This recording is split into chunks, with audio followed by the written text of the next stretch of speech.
Saudara-saudariku, hadirin sekalian, baik di Dewan Kemakmuran Masjid ataupun seluruh keluarga tercinta, sahabat-sahabat yang tadi sudah diabsen satu persatu. Mana yang dari Ogan Hilir? Masya Allah. Banyu Asin, Masya Allah. Jambi, Lampung, Bekasi, alhamdulillah. Tanpa kecuali, mudah-mudahan seluruhnya, baik panitianya, DKM-nya, jamaahnya, siapapun yang berkontribusi pada kajian kita di malam hari ini, semoga oleh Allah seluruhnya dikumpulkan di surga kelak, di surga yang terbaik. Namun demikian, Allah sendiri menjawab dalam Al-Quran, masuk surga itu tidak cukup dengan amin. Kalaulah masuk surga cukup dengan amin, maka setiap orang akan mengatakan amin, masuk dia ke dalam surga. Karena itulah kemudian amin ini oleh para ulama-ulama tafsir diberikan pengertian sesuatu yang dikabulkan jika kemudian didahului dengan ikhtiar untuk mewujudkannya. Jadi ada amin, ada istajib. Istajib, kabulkan sekedar minta. Amin baru dikabulkan setelah dikerjakan. Karena itu amin terletak setelah iyyaka na'budu wa iyyaka nasta'in. Na'budu dulu baru nasta'in. Kapan nasta'in itu minta tolong, minta dikabulkan setelah ada na'budu di awalnya. Karena itulah ketika Allah menurunkan ayat surga pertama kali dalam Al-Quran, disebutkanlah dalam Quran surah Al-Baqarah ayat ke-25 paling kanan sebelah atas di mushaf. Dari sini kita akan membuka kajian kita dan kita akan kenali di malam hari ini siapa saja ahli surga yang disebutkan dalam Al-Quran, bagaimana berikhtiar jadi ahli surga dalam Al-Quran, dan mesti hati-hati ketika tidak masuk, baik pun kaget bisa nangis. Ya. Jadi kita nanti kondisikan, kita pelajari, mudah-mudahan pelajaran malam hari ini kita ikhtiarkan dan bisa memasukkan kita ke dalam surga yang dijanjikan insyaallah. Quran surah kedua Al-Baqarah ayat ke-25. Ini ayat surga pertama dalam Al-Quran yang disebutkan dan diberikan kunci kepada kita semua. Kita mulai. وَبَشِّرِ الَّذِينَ آمَنُوا وَعَمِلُوا الصَّالِحَاتِ أَنَّ لَهُمْ جَنَّاتٍ تَجْرِي مِنْ تَحْتِهَا الْأَنْهَارُ كُلَّمَا رُزِقُوا مِنْهَا مِنْ ثَمَرَةٍ رِزْقًا قَالُوا هَذَا الَّذِي رُزِقْنَا مِنْ قَبْلُ وَأُتُوا بِهِ مُتَشَابِهًا. Kata Allah Muhammad sallallahu alaihi wasallam, berikan kabar gembira bahwa ada di kalangan manusia yang sudah aku janjikan surga. Jadi ada manusia yang belum meninggal tapi sudah dijamin oleh Allah dengan berita gembira akan masuk surga.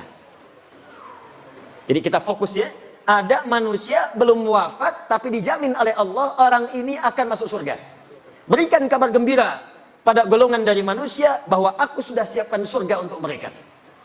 Nah, ini ada rumus dalam tafsir, di ilmu tafsir. Kalau ada berita disampaikan dalam Al-Quran tentang kebaikan, maka jangan dihukumi kebaikan itu terbatas pada orang tertentu. Disebutkan kemudian informasinya supaya kita menjadi bagian darinya. Seakan-akan Allah ingin katakan, saya berikan berita gembira pada siapapun yang pengen ke surga. Ada orang dulu, ada orang sekarang, ada orang nanti. Kalau Anda ingin mendapatkan surga dan dijamin masuk surga sebelum wafat, maka kata Allah, kerjakan apa yang akan saya sampaikan sekarang ini. Nanti seperti itu banyak dalam Al-Quran. Misal, nanti di Al-Quran ada kisah tentang orang yang saat sakit, luar biasa sakitnya. Kata medis tidak mungkin sembuh. Kata klinis mustahil ini sembuh. Tapi kemudian dia melakukan satu amalan yang amalannya diabadikan dalam Al-Quran. Begitu kemudian diamalkan ini seketika diberikan kesembuhan oleh Allah. Tapi di ujung ayatnya Allah berikan pesan, kalau ada orang yang sakit di masa kapanpun mengerjakan amalan yang sama, maka aku akan sembuhkan seperti hamba yang ini disembuhkan.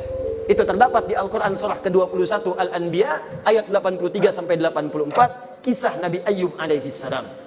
Ada lagi orang-orang yang dalam kehidupannya, teman-teman sekalian, tidak luput dari ujian. Ada yang kemudian dalam dagang kemudian ditipu, ada yang kemudian dalam rumah tangganya sulit, ada yang dalam dakwahnya sulit. Maka bahkan saking sulitnya, ada yang dizalimi, ada yang kemudian dimasukkan ke dalam ikan paus, dilempar ke laut, saking luar biasa dahsyatnya. Tapi melakukan satu amalan, begitu amalan itu dikerjakan, kata Allah, kami selamatkan dia dan kami akan selamatkan orang-orang beriman di kemudian hari yang mengalami peristiwa serupa dan mengamalkan amalan yang sama. Jadi kalau disebutkan dalam Al-Quran satu amalan, Maka kaidah tafsirnya al-ibratu bi umumil lafzi la bi khususis sababi. Bukan dikhususkan pada kalangan tertentu, tapi dibuka untuk semua orang yang ingin mendapatinya. Paham insyaallah? Dari kaidah ini saya akan berdiri. Maka kaidah pertama dalam Al-Quran bagi ahli surga, siapapun yang ingin ke surga, besar, kecil, tua, muda, kaya, cukup, DKM, jamaah, ustaz, jamaah. Awas hati-hati, awas hati-hati. Diplomat, birokrat, pemimpin, rakyat tanpa dibedakan. Syarat ke surga semuanya sama, berlaku sama. Bagi pejabat, bagi rakyat, bagi ustaz, bagi ulama, bagi syekh, bagi masyarakat, semuanya sama atas keadilan Allah. Apa syaratnya? Dua syarat yang paling utama. Satu, perhatikan. وَبَشِّرِ الَّذِينَ آمَنُوا. Muhammad SAW berikan kabar gembira bagi orang yang pengen ke surga. Maka syarat pertamanya, dia mesti beriman kepada Allah Subhanahu wa Ta'ala. Apa syarat yang pertama? Iman. Boleh saya tulis di sini? Boleh. Saya cek sebentar. Ibu, kelihatan ini, Bu? Masya Allah kelihatan. Belum saya tulis, sudah kelihatan. Itu imannya kuat, Pak. Cuman di Baitur Rahman, belum saya tulis, sudah kelihatan. Luar biasa. Mak-mak masak ini. Al-iman. Lihat sini, saya coba berikan dulu ilmu tafsirnya dari kaidah bahasa, ilmu nahwu. Di bahasa nanti ada 4 ilmu yang paling utama. 1 nahwu, 2 sharaf, ketiga balaghah, balaghah dibagi 3 lagi. Ada ilmu ma'ani, ilmu bayan, ilmu badi'. Yang keempat arud, arud dibagi 16 ilmu lagi, dikenal dengan bahar namanya. Ada tawil, tawilun lahu dunal bukhuri fadailu, fa'ulun mafa'ilun fa'ulun mafa'ilu. Ada rajas, mustaqilun mustaqilun mustaqilun, mustaqilun mustaqilun mustaqilun. Dari ilmu ini nanti lahir apa yang disebut dengan nazam. Ada nazam alfiyah, kalamun lafdun mufidun kastaqim, wasfun wa fi'lun thumma harfunil kalim, wahiduhu kalimatun wal qawlu am, wa kalimatun biha kalamun qad yu'am, bil jarri wat tanwini wan nida wa'al, wa mustadid lil ismi tamjidun hasal, bita fa'alti atat wa ya if'alli, wa nunik balanna fi'lun yanjalli. Ada dari sini dibuat syair. Sautus safiril bulbuli hayya qalbi thamili al-ma'u wa zahru ma'a ma'a zahri lahdul muqali fa anta yasjidali wa mawlali fa kam taymuni ghazailun uqayqali katabtuhu madwatun fi hadhar rajuli fa qala la la la la faqad qada muharbili wal walad wali wali wa wali tafultu la tuwal wili fa bainul lu'ali qalat lahu hina kadha in harwadidul muqali kahatan kakailali tabtabuli ulangi ya. Nah, dari 4 ilmu ini ada yang disebut ilmu nahwu. Di bahasan ilmu nahwu itu ada pembahasan tentang ismun mausul, huruf sambung yang menunjuk kadang kepada objek. Di antaranya ada kalimat alladzina. Di ayat surga ini dibuka dengan alladzina wa basyiril ladzina amanu. Kalimat iman disandingkan dengan kalimat alladzina, disebutkan 1080 kali dalam Al-Quran. Alladzina.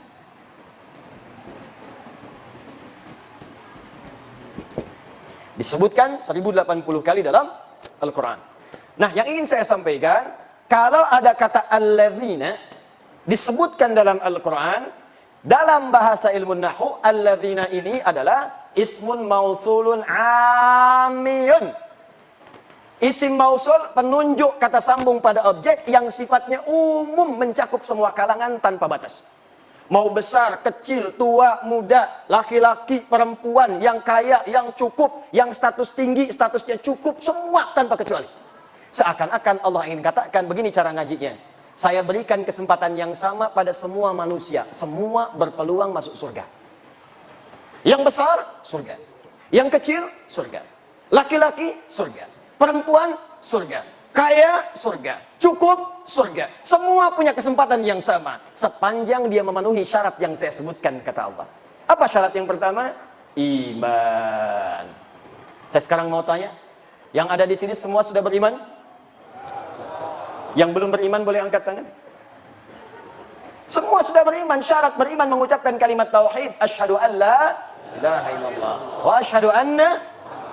Masya Allah, dalam salat maghrib saja 2 kali kita sudah bersyahadat barusan. Dalam tahiyat kita ucapkan asyhadu an la ilaha illallah wa asyhadu anna muhammadar rasulullah, asyhadu an la ilaha illallah wa asyhadu anna muhammadar rasulullah. Diperdengarkan 5 kali dalam sehari untuk mengingatkan kamu ahli surga, ahli surga, ahli surga. 5 kali dalam sehari diperdengarkan. Dalam bahasa Arab yang didengar itu pasti lewat telinga. Bahasa Arabnya telinga disebut dengan adzan, jamaknya dari kata uzun. Adzan artinya telinga. ada kalimat yang diperdengarkan ke dalam telinga kita setiap hari 5 kali dalam sehari. Diteliti ternyata kalimat ini tidak pernah putus setiap detik. Kalau Anda teliti, setiap daerah pasti akan punya jeda menunaikan sholat.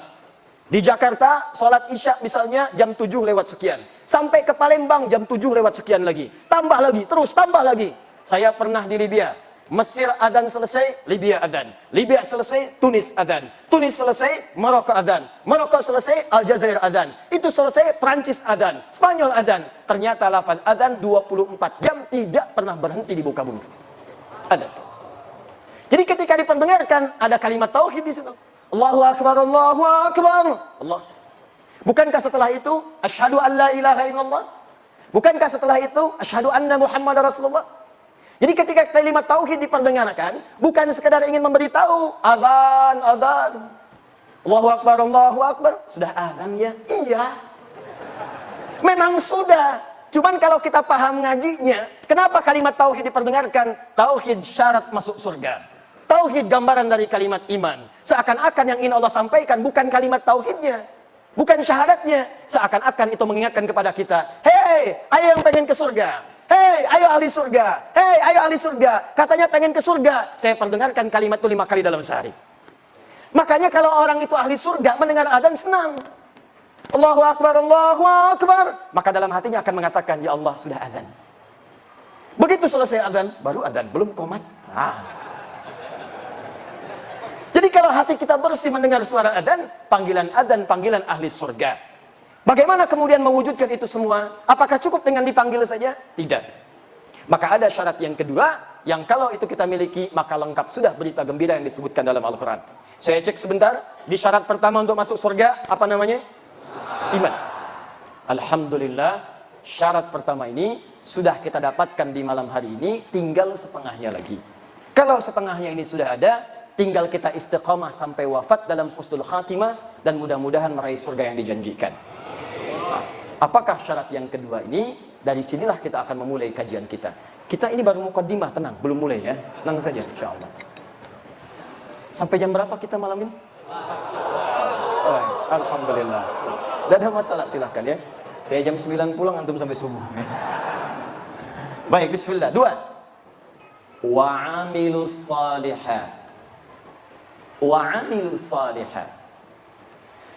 Berikan kabar gembira Muhammad SAW. Aku sampaikan dari sekarang, ada hamba-hamba yang telah aku jamin dengan surga. Siapa mereka itu? Satu orang yang punya iman. Alhamdulillah kita dapat syarat yang pertama. Tapi tidak cukup meraih surga dengan iman saja. Ada yang kedua yang Allah sebutkan. Ini yang kemudian pembuktian dari iman yang dimaksudkan. Apa itu? Wa'amilus salihat. Yang membuktikan imannya dengan mengerjakan amal soleh. Amal soleh. Ingat, nanti amal dibagi 2. Ada amal soleh, ada amal salah. Amal soleh mengantarkan ke surga. Amal salah menjauhkan seseorang dari surga. Jadi 2 ini selalu disatukan. 1 iman, 2 amal soleh. 1 iman, 2 amal soleh. Karena itu ketika Anda membaca Al-Quran dan menemukan kalimat iman, itu rata-rata selalu disandingkan dengan amal soleh. Silahkan misalnya buka Quran surah 103. Wal 'ashr innal insana lafi illa alladhina amanu, iman wa amilus salihat. Kalau Anda bertanya apa bentuknya amal soleh, nanti banyak disampaikan dalam Al-Quran. Ada salat, ada puasa, ada haji, ada zakat. Karena itu kalimat salat dibuka dengan iman. Kalimat pertama salat Al-Baqarah ayat ketiga. Alladzina yu'minuna bil ghaib wa yuqimunas. Ketika mengatakan wa yuqimunas shalah, dibuka dengan kalimat iman. Alladzina yu'minuna bil ghaib. Karena salat tanpa iman tidak akan mengantarkan ke surga. Ada orang belum beriman, pengen ikut-ikutan sholat. Ada. Buka YouTube, lihat. Ada orang di Eropa, ingin ikutan sholat, tapi iman tidak ada. Maka sholatnya hanya sekedar mengikuti saja, tidak melahirkan jaminan surga baginya. Paham sampai di sini?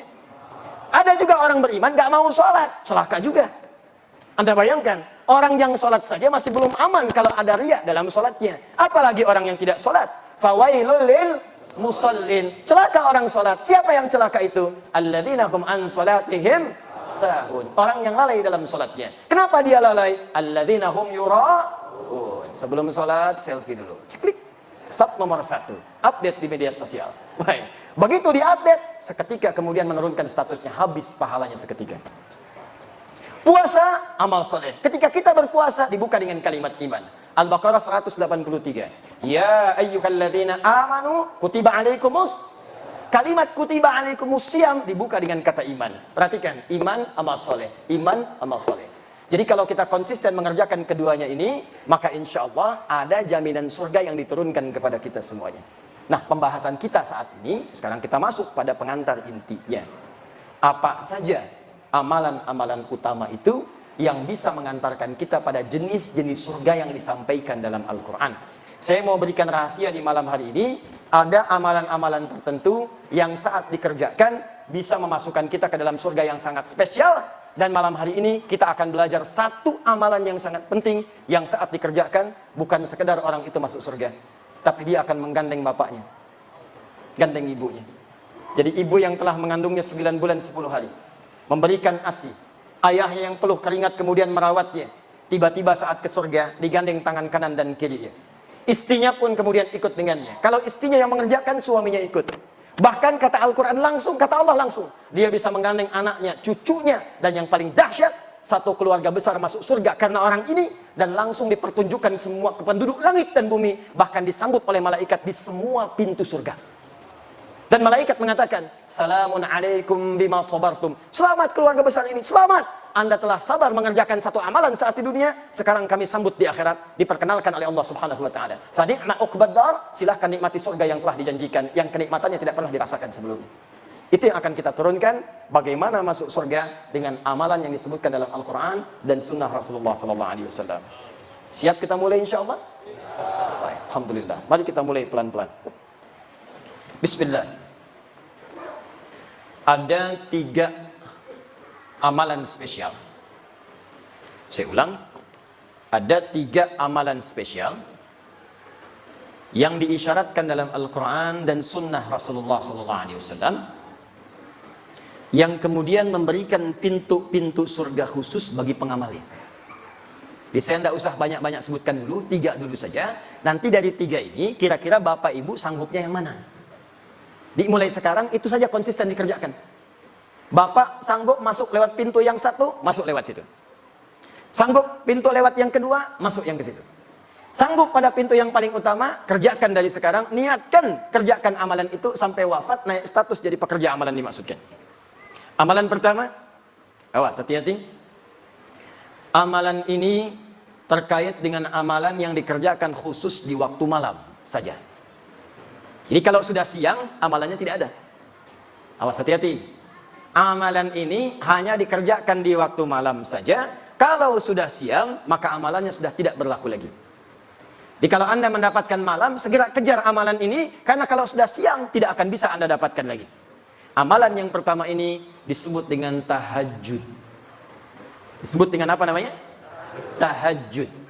Inna fil jannati baban yuqalu tahajud. Sungguh di surga itu ada satu pintu nanti disebut dengan pintu tahajud, yang hanya masuk ke situ orang-orang yang rajin tahajud. Bahkan dikatakan ainal mutahajjidun, ainal mutahajjidun. Mana ahli tahajud? Mana ahli tahajud? Fa idza dakhaluhu ughliqat. Kalau sudah masuk ahli tahajud, ditutup pintunya serapat mungkin. Jadi yang cuma ikut-ikut nonton melihat orang tahajud tidak bisa masuk. Hanya ahli tahajud tidak bisa masuk. Dan dahsyatnya ahli tahajud ini ketika masuk ke dalam surga yang dimaksudkan, diberikan tempat spesial oleh Allah langsung di taman surga. Jadi kalau Bapak Ibu tinggal di komplek, kemudian tinggalnya di depan taman, enak tidak? Bagus tidak? Nah, ada orang masuk surga, tinggalnya di taman surga. Langsung. Dan keistimewaan yang kedua, dia langsung diperkenankan oleh Allah sebelum masuk ke surganya, bisa melihat Allah langsung tanpa hijab. Yang di dunia tidak pernah ditatap. Anda bayangkan ya, Bapak Ibu punya anak sekolah misal di Amerika, 20 tahun tidak pernah jumpa. Ada berita besok mau tiba di Soekarno-Hatta di Jakarta. Pesawat landingnya, tibanya jam 7. Bapak Ibu jemput datang ke bandara jam berapa? Bukan sekedar jam 5. Dari sehari sebelumnya sudah terbang ke Jakarta. Ditunggu di bandara. Setiap pesawat dihitung. 1, 2, 3, 4. Dilihat kemudian di papannya, kapan anak saya akan tiba? 20 tahun nggak jumpa.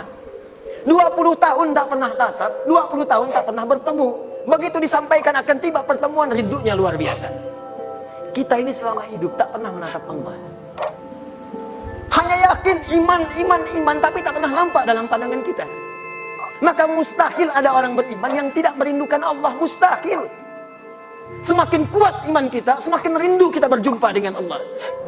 Makanya abangda kita, sahabat kita, ustaz kita, Allah yarham Ustaz Arifin Ilham, 2 hari sebelum wafat, saya ada perasaan ingin terbang ke Penang, ingin jumpa. Qadar Allah, kemudian pesawatnya begitu padat, tak mendapatkan tiket yang diharap. Tiba-tiba dapat berita kemudian wafat. Inna lillahi wa inna ilaihi raji'un. Tapi tidak banyak orang mengetahui sebelum wafat kalimat apa yang dituliskan oleh beliau. Liqa Allah. Kata beliau, sekarang tiba melepas kerinduan berjumpa dengan Allah Subhanahu wa taala. Tidak ada kerinduan terbesar bagi orang beriman kecuali 2. Berjumpa dengan Allah, menatap Rasulullah sallallahu alaihi wasallam. Tak pernah kita hidup bersama Rasulullah. Bahkan dalam mimpi jarang kita bermimpi menatap beliau. Tak pernah kita berjumpa.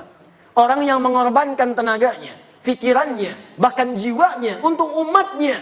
Azizun alaihi ma'anittum, harisun alaikum bil mu'minina raufur rahim. Ini orang, kata Allah, saking luar biasanya, kalau umatnya memiliki persoalan, dia akan mengatakan, ya Allah, jangan berikan kepadanya, timpakan saja kepada saya supaya dia ringan bebannya.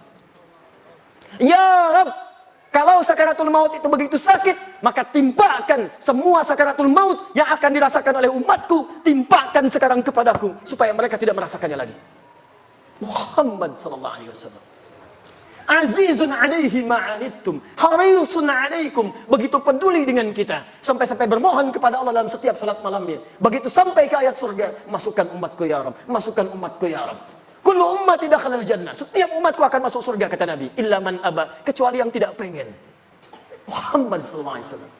Tak pernah hidup dengan beliau di dunia, jarang kita menatap di alam mimpi, maka siapa yang tidak rindu berjumpa dengan Rasulullah sallallahu alaihi wasallam di akhirat nanti? Itu kerinduan. Karena itu pengamal amalan yang pertama ini, begitu kemudian dihisab, langsung wajahnya berbinar-binar gembira, padahal belum masuk ke dalam surganya. Ada yang mengatakan sudah di surga, tapi bukan karena masuk surganya, karena berhasil menatap Allah tanpa hijab yang dia rindukan. Turunlah Quran surah ke-75, namanya surah Al-Qiyamah. Sebelum surga itu dimasuki, terjadi kiamat. Saat hisab berlangsung, muncullah keistimewaan itu. Ayat 22 sampai ayat 23. Perhatikan kalimat Al-Qurannya. Wujuhu yawma idhin nadhirah. Ada orang yang pada saat itu wajahnya berbinar-binar gembira. Anak yang wisuda belajar. Ada yang di Unsri, ada yang ke ITB, ada yang ke UI. Belajar bertahun-tahun, ingin jadi dokter spesialis. 4 tahun, 5 tahun, 6 tahun. Begitu di wisuda berbinar wajahnya gembira. Gembira, gembira, gembira. Ini di hari kiamat ada wajah yang gembira luar biasa. Nadhirah, terpancar aura kebahagiaan di wajahnya. Apa yang menyebabkan dia gembira? Padahal dia belum masuk surga. Ila rabbiha nadhirah. Rabb, ila rabbiha nadhirah. Karena dia berhasil menatap wajah Rabbnya tanpa hijab sama sekali. Siapa orang ini? Bahkan hebatnya nanti, di ayat nanti akan disebutkan ahli ini. Orang-orang ini bukan sekedar bisa menatap Allah, tapi semua kebutuhan di surganya langsung diberikan oleh Allah tanpa perantara. Jadi nanti kalau di surga yang standar. Yang penting ke surga. Di surga standar, ada pelayan surga namanya Wildanun Mukhalladun. Kalau laki-laki dilayani oleh bidadari surga. Yang cantiknya, ya jangan bayangkan dulu istri masing-masing. Jauh. Ada yang seperti berlian. Jadi begitu kemudian menatapnya, cahaya berkilauan. Masya Allah. Bapak ibu lihat istri masing-masing, tembaga. Minimal masih ada pancarannya. Ada yang seperti mutiara, lu'lu'u wal marjan. Ada berlian yang jarang didapatkan. Anda pakai berlian, ibu pakai berlian, bangganya luar biasa. Di surga langsung pelayannya, wajahnya seperti berlian. Masya Allah. Hurun 'ain. Hurun 'ain. Bidadari-bidadari yang memikat mata. Yang saat ditatap begitu indah. Mala 'ainun ra'at wala udhunun sami'at wala khatara 'ala qalbi bashar. Kalau di dunia tidak pernah dilihat, tidak pernah terdengar kisahnya, dan sekarang pun bapak-bapak melamun tidak seperti itu. Itu bahasa Nabi. Anda lamunkan pun tidak seperti itu. Jadi kalau yang laki-laki mendapatkan pelayanan dari bidadari surga, yang perempuan siapa bu? Tidak ada bidadara. Yang ada pangeran-pangeran surga. Jikalau laki-lakinya dilayani oleh bidadari surga, maka yang perempuannya dilayani oleh pangeran-pangeran surga. Gantengnya jangan bayangkan suami ibu sekarang. Jangan samakan dengan ustadz yang sedang ceramah. Jauh. Jauh. Indahnya luar biasa. Bi aqwabi wa abariqa wa ka'sin min ma'in. Ketika melayani Anda, maka mutiara-mutiara. Ada gelang-gelang yang indah. Kalimatnya sangat luar biasa. Wajahnya sebelum datang cahayanya sudah tiba. Anda bayangkan.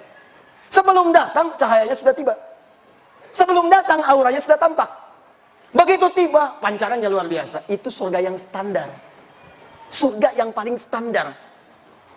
Surga yang ini tidak. Langsung Allah yang memberikan. Apa amalan orang ini? Disebutkanlah langsung di Quran surah 51 ayat 15 sampai 17.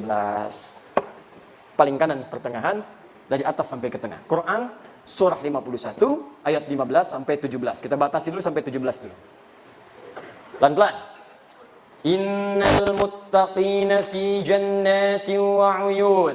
Nanti ada orang-orang takwa yang akan tinggal kemudian di taman surga. Apa keindahan taman surga itu? Akhirina ma atahum rabbuhum. Maka mereka akan mengambil semua kenikmatan surga langsung diberikan oleh Allah Rabbnya. Berikan. Lihat, kalimatnya menggunakan Rabb. Rabbuhum. Ketika menatap Allah, kalimatnya menggunakan Rabb. Wujuhu yawma idzin nadhirah ila rabbiha nadhirah. Rabb. Yang memberikan nikmatnya, Rabb. Bahkan yang paling dahsyat, ada orang-orang yang masuk surga ini saat di dunia, dia punya kemampuan yang kata manusia terbatas. Kata orang dia tidak berpunya. Tapi orang-orang tidak sadar, dia punya amalan yang tidak dimiliki oleh orang yang lainnya. Kata yang kaya, dia miskin. Kata si miskin ini, yang kaya itu miskin karena dia tidak punya amalan seperti yang pernah saya kerjakan. Jadi dia menyiapkan kekayaannya saat tiba di akhirat. Jadi saat masuk ke Masjid Baitur Rahman dia jalan, dia lewat empe-empe Paradin. Karena tak punya untuk yang dibeli, dia bawa sampai ke masjid. Empe-empe Paradin. Masuk masjid baru mau tahiyatul masjid meninggal. Loh, kullu nafsin dha'iqatul maut. Ya ayyatuhan nafsul mutmainnah. Begitu masuk ke dalam surga, dimasukkan ke surganya, yang pertama teringat empe-empe Paradin. Ada itu isyaratnya. Kullama ruziqu minha min thamarati rizqan qalu hadzal ladzi ruziqna min qabl wa utubihi mutasyabiha. Begitu masuk ke dalam surga, ya Allah, empe-empe Paradin. Persis sama seperti yang dipikirkan. Sama persis.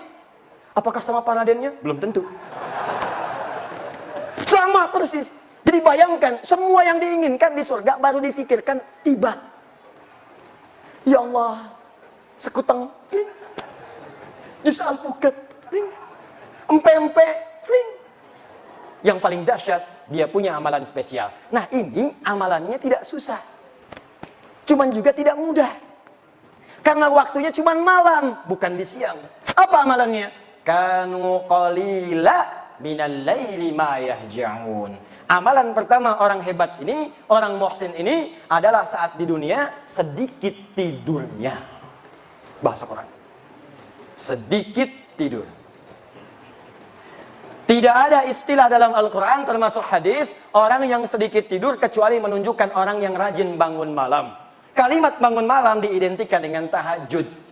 Ingat, ini pesan saya, kalau Al-Quran sudah menyampaikan kalimat, jangan ditambah, jangan dikurangi. Begitu ditambah, kalimatnya akan berubah makna. Kata Allah sedikit tidur, Anda tambahkan sedikit-sedikit tidur, maka maknanya akan bergeser. Dikurangi, hilang maknanya. Kata Allah sedikit tidur, buang sedikitnya tidur. Paham? Baik, jadi apa amalan yang pertama? Sedikit tidur. Kanu qalila minal laili ma yahja'un. Siapa yang sedikit tidur ini? Ditafsirlah kemudian di Al-Quran surah ke-17 ayat ke-79 sampai dengan ayat 81. Paling kiri di pertengahan di mushafnya. Inilah amalan dia, apa yang disebut kemudian dengan amalan salat tahajud. Quran surah 17 ayat 79 sampai dengan 81. Kita punya 3 menit lagi untuk menuju Isya. Pelan-pelan nanti kita jeda di Isya. Saya agak cepat karena yang mau saya sampaikan bukan amalan ini intinya, ini pilihan pertama. Jadi kalau Bapak Ibu ingin ambil yang ini silahkan. Maksud saya begini, nanti ini yang dikerjakan sahabat-sahabat Nabi sebagian besarnya. Jadi kalau mereka pengen masuk surga lewat pintu tahajud, maka mereka akan kurangi amalan yang lainnya sebagian, maka yang ini akan difokuskan. Jadi kalau Anda saya pengen masuk pintu tahajud, mungkin puasanya jarang. Mungkin hanya Ramadan, ada yang begitu. Hadis Muslim hadis yang ke-14. Ja Rabiun ila Nabi sallallahu alaihi wasallam. Datang seorang Arab Badui kepada Nabi sallallahu alaihi wasallam. Faqala ya Rasulullah, maka dia berkata, ya Rasulullah, dullani ala amalin basitin yudkhilul jannah. Tolong tunjukkan kepadaku amalan yang sedikit-sedikit saja. Amalan yang ringan-ringan saja. Yang penting aku bisa ke surga. Cerdas orang ini. Modal sedikit, keuntungan pengen banyak. Ya Rasulullah, jangan berat-berat, jangan susah-susah. Yang penting saya ke surga. Kata Nabi secara singkat, cukupkan dengan yang fardu. Jadi kalau sholat, fardu saja, 5 waktu. Kalau puasa, Ramadan saja.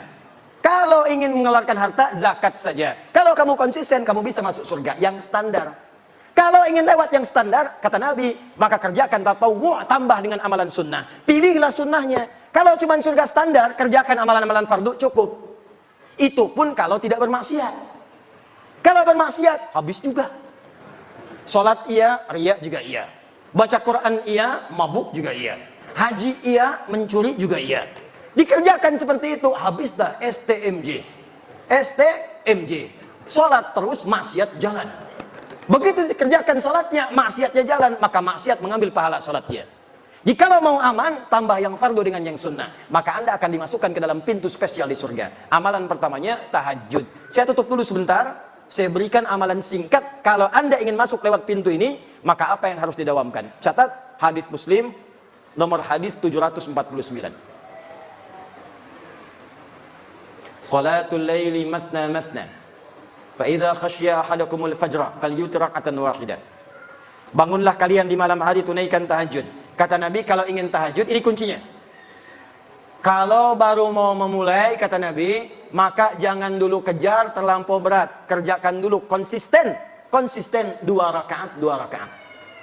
Walaupun cuma 2 rakaat, jangan lewatkan malam. Walaupun bangun 2 rakaat saja. Kalau khawatir fajar akan tiba, maka segera tunaikan witir 1 rakaat. Jadi kalau Anda kerjakan 11 rakaat, 23 rakaat, tapi malam ini sholat, besok tidak. Besok lagi tidak, besok lagi tidak. Lebih disukai orang yang tiap malam bangun, walaupun cuma 2 rakaat, witirnya 1 rakaat. Kalau Anda kerjakan dengan niat minta masuk pintu tahajud, maka besar kemungkinan insya Allah dikabulkanlah dan masuklah ke dalam pintu tahajud yang dimaksudkan. Jelas sampai sini? Jadi kalau ingin masuk lewat pintu tahajud, silahkan masuk. Mulai sekarang, jangan tinggalkan sebagian malam, walaupun hanya mengerjakan 2 rakaat, plus witir 1 rakaat. Nah, sekarang ada yang lebih hebat lagi. Dia akan masuk pintu itu dan melewati semua pintu-pintu. Bahkan, maaf ya, dia ini yang paling hebat, amalan dia amalan yang lain, bukan yang tadi, tapi saat dikerjakan, dia akan masuk lewat pintu tahajud, masuk lewat pintu lain, masuk lewat pintu lain. Amalan apakah itu? Nanti saya akan tunjukkan anak-anak muda, bahkan ada anak nanti yang saya berikan bocoran dari Palembang, yang datang kepada kami 2 hari lalu, dia dari Muara Enim. Ya, dengan keluarga yang sangat luar biasa. Nanti saya akan tunjukkan keluarga besar ini mengejar amalan itu. Apakah amalan yang dimaksudkan? Kita lihat setelah menunaikan salat Isya berjamaah, insyaallah. Subhanakallahumma bihamdika asyhadu an la ilaha illa anta astaghfiruka wa atubu ilaik. Assalamualaikum warahmatullahi wabarakatuh. Bismillah. Assalamualaikum warahmatullahi wabarakatuh. Alhamdulillah. Wassalatu wassalamu ala rasulillah wa ala alihi wa sahbihi wa man wala wa ba'd. Saudara-saudariku, alhamdulillah kita telah menunaikan salat Isya berjamaah. Kita bermohon kepada Allah semoga salat yang telah kita tunaikan diterima oleh Allah Subhanahu wa taala. Hadis sahih riwayat Imam Ibnu Majah nomor hadis 925. Selepas salat Nabi senantiasa bermohon berdoa singkat padat kepada Allah. Allahumma inni as'aluka ilman nafi'an wa rizqan thayyiban wa amalan mutaqabbala. Ya Allah, hamba bermohon kepadamu, mohon anugerahkan kepada hamba ya Allah ilmu yang bermanfaat, rizki yang baik, serta terimalah amalan-amalan yang telah kami kerjakan. Semoga di hari itu dikabulkan oleh Allah Subhanahu wa taala. Kita akan cepat karena malam ini nanti saya akan berikan sesuatu yang istimewa sebagai awal perubahan hidup kita mulai malam hari ini insyaallah. Kita mendambakan masuk ke dalam surga. Tapi kata sahabat Ali bin Abi Thalib karramallahu wajhah, banyak orang mendambakan surga tapi melakukan perbuatan yang menjauhkan ia dari surga. Ada pula orang tidak ingin masuk neraka tapi banyak mengoleksi amalan-amalan yang menjerumuskan ia ke neraka. Maka Allah sampaikan kepada kita amalan-amalan untuk dijauhi supaya menjauh dari neraka dan amalan-amalan spesial yang memasukkan kita ke surga. Sudah kita bahas tadi sebelum Isya, ada amalan spesial pertama yang kalau Anda kerjakan bukan sekedar surga standar biasa, surga istimewa di taman surga, nikmatnya langsung dari Allah dan kenikmatannya luar biasa. Secara singkat, amalan utamanya adalah tahajud. Jadi ketika ada ayat tahajud dalam Al-Quran, misal surah ke-17 ayat ke-79 paling kiri sebelah atas sampai 81-nya, Allah sampaikan, wa minal laili fatahajjad bihi nafilatan lak. Dan di antara sebagian malam, gak usah ngambil semuanya. Kata Allah, saya tidak ingin berikan kepadamu semua malam. Kamu ambil sebagiannya saja. Tunaikan tahajud. Tapi ingat baik-baik ya, Bu, Pak, teman-teman, tahajud itu asalnya dari kata hajada. Aktivitas yang dikerjakan setelah tidur sejenak. Tidur dulu, supaya malam bangunnya segar. Nah, bisa Allah mengatakan, misalnya fahjad, tahajud, malam bangun. Tapi kenapa ditambah dengan ta dan ada tasydid di ujungnya? Tahajjada. Padahal asal kalimatnya hajada yahjudu. Jadi tahajjada. Di ilmu sharaf punya 12 cabang ilmu lagi. Ada tambahan huruf 1, thulathil mazid di harfin. Tambahan 1 huruf. Kalau ditambahkan ta, di antara maknanya sesuatu yang dikerjakan dengan sungguh-sungguh dan serius. Jadi kalau Anda ingin bangun malam, itu mesti sungguh-sungguh. Mesti serius. Harus ada persiapan, ada usaha. Ini menunjukkan amalan ini, sekalipun kelihatannya mudah, tapi tidak mudah dikerjakan. Kecuali sungguh-sungguh dalam merencanakannya. Kalau di akhirnya ada tasydid, pakai tasydid dari kata syiddah, ini menunjukkan amalan itu tidak mudah dan butuh motivasi 2 kali lipat. Karena itu orang-orang yang pengen tahajud, bangunnya 3:30, itu pasang alarm bisa dari jam 2, Pak. Pengen sholat 3:30, pasang alarm jam 2, alarmnya sampai 4 kali. Jam 2:15, 2:30, jam 3, 3:15. Untuk sholat jam 3:30, alarm jam 2:15 untuk mematikan alarm yang kedua. Alarm kedua mematikan alarm yang ketiga. Alarm ketiga untuk alarm yang keempat. Baru yang keempat pun masih ngantuk. Alhamdulillahilladzi ahyana ba'da ma amatana wa ilaihin nusyur. Bangun-bangun jam 6. Kelihatannya sedikit. Maka dari itu bagi yang ingin tahajud, silahkan siapkan diri. Anda masuk pintu tahajud ke surga spesial. Dan kalau ingin mulai, jangan membebani diri. Ad-dinu yusrun wala usrun. Agama itu mudah, jangan dipersulit. Maka naik tangga itu jangan langsung naik tangga ke tangga yang kelima, tangga ke-7. Karena tangga dimulai dari tangga pertama, kedua, ketiga, dan seterusnya. Maka kata Nabi di hadis Muslim, nomor hadis 749 dari Ibnu Umar radhiyallahu taala anhuma, salatul laili matna matna. Kalau pengen salat malam, mulai 2 dulu. Kalau sudah nikmat, tambah 2 lagi. Itu pun jangan baca yang panjang-panjang dulu. Faqra'u ma tayassara minal Qur'an. Surah 74, surah ke-73, ayat ke-20. Faqra'u ma tayassara minal Qur'an. Yang gampang-gampang dulu. Mungkin malam pertama kalau nggak pernah tahajud, malam pertama kul dulu. Rakaat kedua kul lagi. Al-Falaq, An-Nas, kul dengan kul. Witirnya kul lagi. Kul huwallahu ahad. Nggak apa-apa. Kalau sudah terbiasa, besok bangun lagi, tambah 2 lagi, tambah 2 lagi, tambah 2 lagi. Ada yang 11, ada yang semakin nikmat 23. Di Madinah ada yang sampai 39, ada yang lebih daripada 40. Saking nikmatnya mengejar pintu surga dengan tahajud.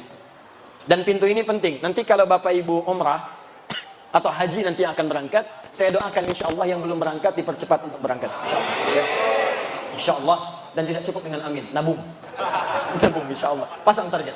Nanti kalau ke Madinah, masuk Masjid Nabi, saat nanti akan masuk ke Masjid Nabi itu, begitu Anda masuk, nanti ada wilayah khusus yang karpetnya merah, atasnya ada manik-manik lampu. Nah, di wilayah itu ada karpet hijau disebut dengan Raudhah. Sebelah kiri Raudhah, dekat yang makam Nabi itu, kamarnya Nabi, itu nanti ada wilayah Sufa. Sebelum Sufa, ada yang seperti panggung kecil, ada gundakan. Itulah dulu kamarnya Sayyidina Ali bin Abi Thalib ketika berumah tangga dengan Fatimah Az-Zahra. Tahukah Anda, kalau tiap malam, saking pentingnya tahajud, Nabi bangun, membangunkan Ali bangun, Fatimah bangun, ayo istrinya bangun. Saking inginnya keluarga Nabi itu bertemu dengan Allah, rindunya lepas, masuk lewat pintu tahajud, dibangunkan semuanya. Padahal Nabi ahli surga, Ali ahli surga, Fatimah itu putri surga, Al-Hasan penghuni surga, Al-Husain penghuni surga. Dua-duanya adalah penghuni surga, pemimpin para pemuda. Al-Hasan dan Al-Husain malamnya masih tahajud. Antum siapa? Ibu istri Nabi bukan. Antum menantu Nabi bukan. Cucu Nabi bukan. Tetangga Nabi bukan. Sahabat bukan. Tabi'in bukan. Imam juga bukan, makmum kadang-kadang. Pengen masuk surga lewat pintu tahajud, surga Firdaus. Bangun malam terlewat. Anda siapa? Sehat. Makanya sering disindir oleh Allah. Buka Quran surah ke-73. Al-Muzammil, orang yang berselimut nikmat dalam tidurnya. Al-Mudaththir, orang yang berselimut untuk berlindung dari sesuatu yang menegangkan. Al-Muzammil pakai selimut menikmati malam. Ya ayyuhal muzammil, hai yang sedang berselimut menikmati tidurnya malam. Qumil laila illa qalila. Katanya pengen ke surga, katanya spesial. Ayo bangun malam, kalaupun cuma sedikit. Nisfahu aw yunqus minhu qalila. Ayo ambil pertengahannya, atau kalau nggak kuat ujungnya mendekat ke arah subuh. Au zid alaihi warattilil qur'ana tartila. Atau kemudian tambah sedikit, jangan terlampau dekat ke subuh, supaya engkau menikmati bacaannya. Bacalah Quran dengan tartil. Innalaka fin nahari sabhan tawila. Duh, katanya pengen ke surga. Siang harinya sibuk luar biasa. Sibuk kerja. Ada yang jualan, ada yang menjahit. Ya, ada yang jual ini, ada yang jual itu, ada yang jual pakaian, ada yang jual, ada yang ngajar, ada yang macam-macam, ada yang ke kantor. Masya Allah, siangnya sibuk kerja, malamnya tidur. Cita-cita masuk surga. Makanya kata Allah, kamu ini aneh. Katanya pengen ke surga, siangnya sibuk kerja, malamnya nikmat tidur. Cita-cita ke surga, bangunlah walaupun cuma 2 rakaat. Siap tahajud? Siap tahajud? Allahu Akbar. Insya Allah, mudah-mudahan di hari kiamat kita dibangkitkan, ada pintu tahajud memanggil kita. Masya Allah. Aina fulan, wong kita galuh. Wah, mutahajidun. Mana orang Palembang yang tahajud? Langsung disebut Palembangnya. Masuk. Masya Allah. Pak Edi Taylor, masuk. Bapak Safil, masuk. Pak Lutfi, masuk. Prabu Muli, masuk. Oki, masuk. Banyu Asin, masuk. Indonesia, masuk. Masya Allah. Ketika pintu tahajud memanggil, ada pintu lain lagi yang memanggil. Pintu ini disebut dengan Ar-Rayyan. Inna fil jannati, hadis Al-Bukhari, baban yuqalu Ar-Rayyan. Sungguh di surga itu ada satu pintu, namanya pintu Ar-Rayyan. Pintu ini akan memanggil ahli puasa. Aina shaimun, aina shaimun. Puasa disebut dengan as-siyam. Orangnya disebut dengan shaim kalau laki-laki. Perempuan tinggal tambah tak di ujungnya. Muslim laki-laki, perempuan muslimah. Mukmin laki-laki, perempuan mukminah. Shaim laki-laki, perempuan. Nah, ya. Ahli puasa. Puasa.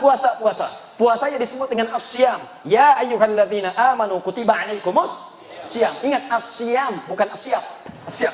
As-siyam. As-siyam itu puasa. Ya. Saya baru turun dari bandara, saya lihat kemudian ada baligo besar. As-siyam katanya, baik. Tapi untuk ahli surga yang kedua ini yang spesial, as-siyam, orang yang rajin puasa. Jadi bukan cuma nunggu Ramadan. Pada Ramadan pengen Syawal. Dalam Syawal, pengen Senin. Dalam Senin, nunggu Kamis. Dalam Kamis, nunggu pertengahan bulan Ayyamul Bid. Bahkan ada yang paling dahsyat, saking cintanya dengan puasa, ditunggu sampai dengan mengerjakan puasa Daud. Hari Senin puasa, Selasa tidak. Rabu puasa, Kamis tidak. Jadi kalau sedang puasa Daud, itu sudah puncak tertinggi puasa sunnah. Puncak tertingginya.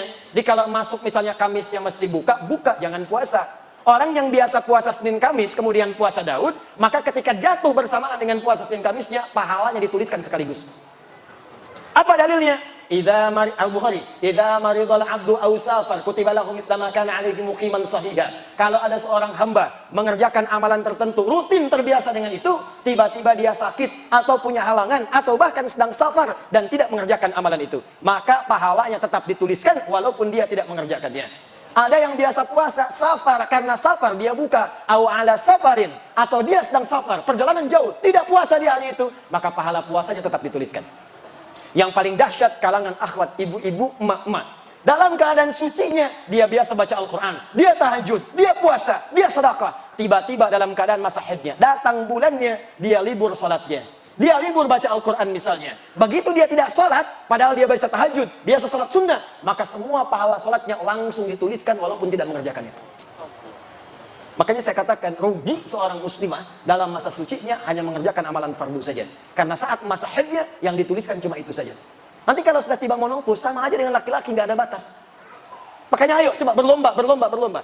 Maka dikatakan aina shaimun, aina shaimun. Mana ahli puasa? Ahli puasa. Maaf, yang tidak biasa puasa, yang tidak senang puasa, dia tidak akan masuk lewat pintu ini. Fa idza dakhalahu ughliqa, begitu masuk ditutup. Yang puasa Daud masuk, masuk. Tiba-tiba langsung tutup. Kok ditutup? Saya Daud juga. Daud apa kamu? Saya sholat Daud. Subuh sholat, duhur tidak. Asar sholat, maghrib tidak. Tidak bisa masuk. Jadi yang bisa masuk cuma ahli puasa saja. Jadi kalau bapak ibu tidak kuat bangun malam untuk sholat tahajud, maka cobalah masuk ke pintu yang istimewa yang kedua dengan pintu Ar-Rayyan, pintu orang puasa. Sekarang hari apa? Jumat masuk ke Sabtu, pindah Maghrib sudah masuk Sabtu. Sabtu, kalau belum biasa puasa tunggu Senin. Kenapa tunggu Senin Ustaz? Karena Senin itu ada puasa sunnah, banyak orang yang puasa. Kalau banyak yang puasa terasa lebih ringan kita menunaikannya. Kalau Anda saja sendirian yang lain puasa, baru mau coba sudah pengen puasa Daud. Biasanya subuh sebelum subuh sahur, duhur buka. Coba Senin dulu. Senin nikmat, Kamis coba. Makanya jaraknya agak jauh antara Senin dengan Kamis. Nikmati dulu. Senin dengan Kamis jalan, tunggu pertengahan bulan. Perhatikan bagaimana Islam memberikan runtutan supaya nikmat mengerjakan semua amalan itu. Kalau sudah selesai semuanya, Masya Allah, Ramadan nikmat, Daud nikmat, Senin Kamis nikmat. Maka ada amalan ketiga, ini yang ingin saya percepat. Maaf, kalau Anda mengerjakan amalan ini, maka akan otomatis terdorong jiwa kita mengerjakan amalan yang lain. Biasa puasa, belum tentu tahajud. Biasa tahajud, belum tentu puasa. Tapi kalau Anda mengerjakan amalan yang ketiga ini, maka otomatis diri kita ini akan dipaksa seketika ingin menunaikan tahajud. Seketika nikmat puasa. Saking hebatnya amalan ketiga ini, kalau yang tadi pintu tahajud masuk, pintu puasa masuk, pintu sedekah masuk. Yang ini semua pintu surga berebut memanggil namanya. Sampai Abu Bakar As-Siddiq radhiyallahu taala anhu mengatakan pada Nabi, "Ya Rasulullah, apakah saya bisa masuk lewat pintu-pintu itu?" Kata Nabi, "Semoga engkau termasuk dari bagiannya." Maka beliau menata setiap harinya untuk mengerjakan amalan-amalan yang dipanggil lewat semua pintu itu. Dan dalam Al-Quran ada satu amalan kalau dikerjakan maka cenderung kemudian mengajak pada amalan yang lain. Apakah amalan itu? Itulah amalan ahli Al-Quran. Amalan ahli Al-Quran. Saya tuliskan ayatnya, saya hadirkan hadis-hadisnya. Nanti saya contohkan langsung pembuktiannya dan cara berinteraksi dengannya. Nanti kita sepakat mulai malam ini, insya Allah kita mencoba menjadi ahli Al-Quran. Siap insya Allah? Ya, harus siap. Ya, harus siap. Mudah-mudahan saat wafat kita tercatat sebagai ahli Quran dan bisa mendapatkan apa yang dijanjikan. Ya, mesti beda, mesti beda. Saya hapus dulu ya. Bismillah. Oh maaf. Ini apa yang saya sampaikan penting. Ya, penting sekali. Saking pentingnya, ini kadang-kadang nggak bisa dihapus. Gak apa-apa, jadi saya nulis di sisi yang lain. Bismillah. Datang sendiri, nulis sendiri, hapus sendiri, hapus sendiri. 1 Quran surah ke-13 ayat 23 sampai 24. Siapakah orang ini? Ditafsir di Quran surah 35 ayat ke-33. Siapakah ayat 33 ini? Dijelaskan di ayat 32-nya. Apa keutamaan orang ini? Dijelaskan oleh Nabi dalam hadis riwayat At-Tirmidzi. At-Tirmidzi itu nama aslinya Muhammad. Tumbuh berkembang di Tirmidzi, maka dikenal dengan At-Tirmidzi. Menulis salah satu kitab Sunan At-Tirmidzi atau dikenal dengan Sahih At-Tirmidzi. Nomor hadis 2910, 2915. 2920. Nanti kita terangkan apa saja isinya dari nomor-nomor hadis yang disebutkan. Juga nanti tambahan spesial dari hadis Abu Abdurrahman As-Sulami dari sahabat Ali bin Abi Thalib radhiyallahu taala anhu dari Nabi sallallahu alaihi wasallam yang dikutip nanti oleh Imam An-Nawawi dalam kitabnya Tibyan fi Adab Hamalatil Quran. Yuk kita mulai. Bismillah. Setelah ini nanti saya tunjukkan sedikit tentang cara menjadi ahli Quran. Kalau masih nanti ada waktu, saya bahas nanti pertanyaan-pertanyaan yang disampaikan. Bismillah. Quran surah 13 Ar-Ra'd ayat 23 sampai 24. Jannatu 'adnin yadkhulunaha wa man salaha min abaihim wa azwajihim wa dhurriyyatihim wal malaikah yadkhuluna 'alaihim min kulli babin salamun 'alaikum bima sabartum فنعم عقبى الدار. فنعم عقبى الدار. Awas, hati-hati, ini nanti tanpa batas nih. Siapapun, mau pejabat, mau diplomat, birokrat, ustadz, rakyat biasa, pedagang, siapapun. Status naikkan. Nanti saya berikan contoh di mana sahabat-sahabat Nabi dan tabi'in ingin berusaha menjadi bagian dari ayat ini dan hadis-hadis yang dimaksudkan.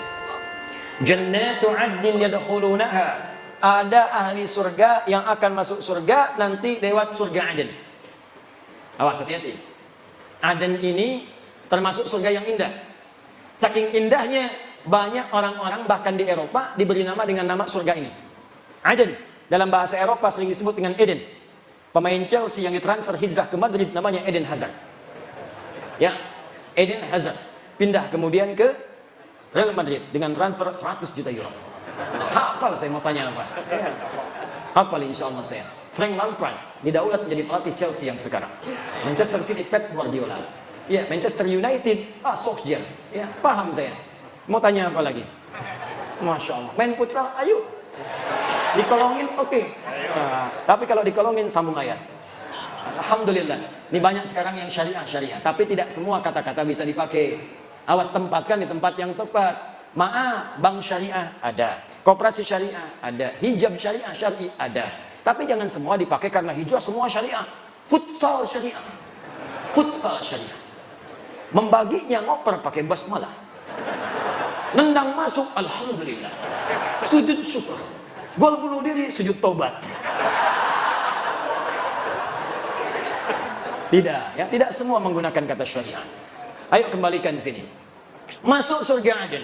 Saking indahnya nanti kita akan bahas. Ternyata nanti akan masuk lewat semua pintu surga. Yang dahsyat bukan hanya orang itu saja. Awas, hati-hati. Wa man salaha min abaihim, Allahu akbar. Bapak-bapaknya, ibunya yang soleh digandeng oleh dia. Jadi anak ini mengamalkan satu amalan dan amal ini saat dikerjakan didukung oleh bapak ibunya. Di bapak ibunya ini gak maksimal, gak mampu seperti anaknya. Anaknya hafal Quran, bapaknya tidak. Anaknya hafal Quran, ibunya bukan hafizah. Tapi karena kesungguhan bapak ibunya, ngantar dia ke pesantren, mendoakan tiap malam. Anaknya 30 juz, ibunya juz 30. Tapi ketika masuk surga, anaknya bangga menggandeng bapak ibunya. Diperkenalkan kepada semua penduduk langit dan bumi. Ini bapak saya, ini ibu saya. Siapa Anda yang banggakan anaknya saat di dunia? Ranking 1, juara matematika, juara fisika. Jangan bangga dulu, karena yang tak beriman pun dapat Nobel. Banyak yang lebih hebat. Banyak yang kaya, banyak yang triliunan hartanya. Bill Gates kah itu? Jeff Bezos kah itu? Warren Buffett kah itu? Banyak. Tapi yang kaya akhirat tidak ditemukan saat ini, nanti pembuktiannya. Maka saya ingin tunjukkan kepada Anda, jangan kalah oleh orang tua sekarang yang sudah berebut anak yang jadi ahli Quran. Betapa sering saya kedatangan tumpuk-tumpuk kertas minta doa para ibu yang memohon kepada Allah Subhanahu wa taala. Ustaz, doakan anak saya memberikan mahkota nanti di hari kiamat. Ustaz, saya cuma buruh. Ustaz, saya cuma tukang cuci. Tapi Ustaz, saya pengen anak saya jadi ahli Quran di hari kiamat. Betapa ada seorang ayah yang cuma punya motor butut, Pak. Tapi anaknya dibawa untuk jadi ahli Quran. Dimodifikasi dashboardnya, menempuh jarak 20 km. Dibonceng anaknya, bawa anaknya buta, nggak bisa lihat. Sampai ke syekhnya datang, mau apa ke sini? Mau jadi ahli Quran. Bolak-balik, ini kisah nyata. Bolak-balik, namanya Mu'adh. Seketika setelah hafal Al-Quran, bacaannya bagus, makhrajnya bagus, sampai mengguncang wilayah Timur Tengah. Datang reporter dari Kuwait bertanya, kenapa Adinda menghafal Quran? Apa yang dia katakan? Saya akan membawa Quran ini, dia belum balik waktu itu. Saya akan membawa Quran di hari kiamat. Dengan tangan saya gemetar, kaki saya gemetar. Saya tidak bisa berjumpa di hari kiamat nanti saat hisab dengan ayah saya lagi. Ibu saya tidak ada. Tapi saya akan berkata di hadapan Allah, ya Rabb, saya telah berusaha menghafal Quran selama hidup di dunia. Kalaupun bekal ini belum cukup masuk ke surga, tolong kurangi hukuman saya di neraka dengan Quran yang telah saya hafalkan ini. Tapi apa jawab Allah? Bukan neraka untukmu, surga untukmu. Bawa bapakmu, gandeng ibumu yang telah mendukungmu menjadi ahli Quran saat di dunia. Maka disebutkanlah dalam hadis riwayat At-Tirmidzi, nomor hadis 2915. Begitu akan masuk surga, Qurannya langsung berkata kepada Allah, Allahumma halli. Karena itu di Quran surah 35 ayat 33, paling kiri sebelah atas, maka disebutkanlah dia akan dihiasi. Ya Allah, kata Al-Quran, hiasi dia. Jannatu adnin yadkhulunaha yuhallawna fiha min asawir. Maka Allah tidak rida ahli Quran ini masuk ke dalam surga sebelum diberikan perhiasan dulu. Maka diberikanlah perhiasan. Pertama hiasan yang dipakaikan adalah gelang-gelang emas. Setelah dipakaikan gelang-gelang emas, diberikanlah mahkota. Fayulbasu ilaihi tajul karamah. Maka dipakaikan di atas kepalanya mahkota kehormatan untuk membedakan dengan yang bukan ahli Al-Quran. Begitu dipakaikan mahkota itu, maka kemudian Allah firmankan, hadirkan mahkota baru. Dipanggillah bapak ibunya yang soleh. Maka anak ini membawa mahkota itu yang dalam hadis disebutkan sinarnya lebih terang dibandingkan cahaya matahari yang masuk ke dalam rumah. Maka dipertontonkan di seluruh penghuni langit dan bumi, dipakaikan oleh anak itu di atas kepala kedua orang tuanya. Kami ada sekolah di Bekasi, namanya Al-Ihsan Islamic School. Anak-anak TK-nya diberikan manhaj menghafal Quran. TK-nya membaca dengan benar, diberikan dasar 2 juz. SD-nya nanti 30 juz. Wisuda di Mekah dengan di Madinah. Kemarin waktu pengukuhan untuk TK, baru TK bapak ibunya dipanggil. Wisuda baru juz 30 masuk juz 29. Wisuda bapak ibunya didudukan di atas kursi, anaknya diberikan mahkota-mahkotaan dari kertas. Dipakaikanlah mahkota itu oleh anak TK di kepala bapak ibunya. Jatuhlah air matanya pada saat itu. Hanya mahkota buatan, hanya yang terbuat dari kertas bisa menitikan air mata di kedua orang tuanya. Maka Anda bayangkan bagaimana di hari kiamat mahkota itu nyata diberikan di kepala kedua orang tuanya. Saya mau katakan kepada Anda hari ini, demi Allah saya katakan, sekarang banyak orang tua mengejar untuk mendapatkan itu. Ibu-ibu yang kelihatan mungkin kata orang dia miskin.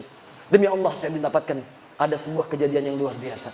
Keluarga yang kelihatan sederhana, bapaknya kuli bangunan, ibunya hanya bekerja di sawah, ngambil-ngambil suluh. Masya Allah, masak-masak. Tapi kalau Anda kunjungi, makanan dihidangkan. Hampir tidak pernah tidak ada makanan ketika tamu datang.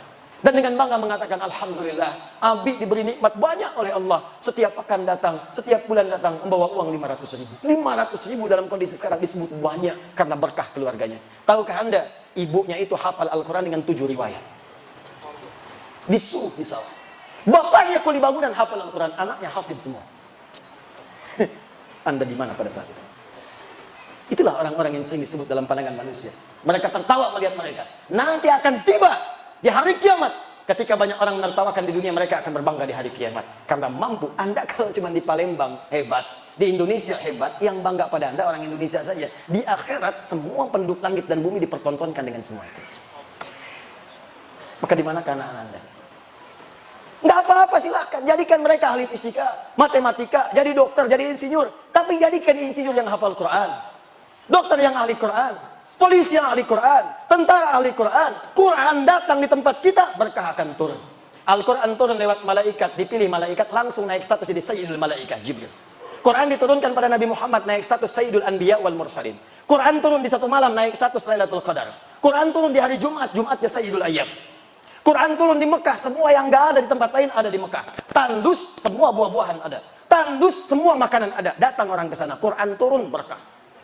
Pindah ke Yathrib, Yathrib berubah jadi Madinah. Madinah kota peradaban indah. Maka ulama menyimpulkan, setiap Al-Quran turun, ada ahli Quran di satu tempat, maka tempat itu akan berkah dalam kehidupannya. Saya menghadapi anak-anak datang.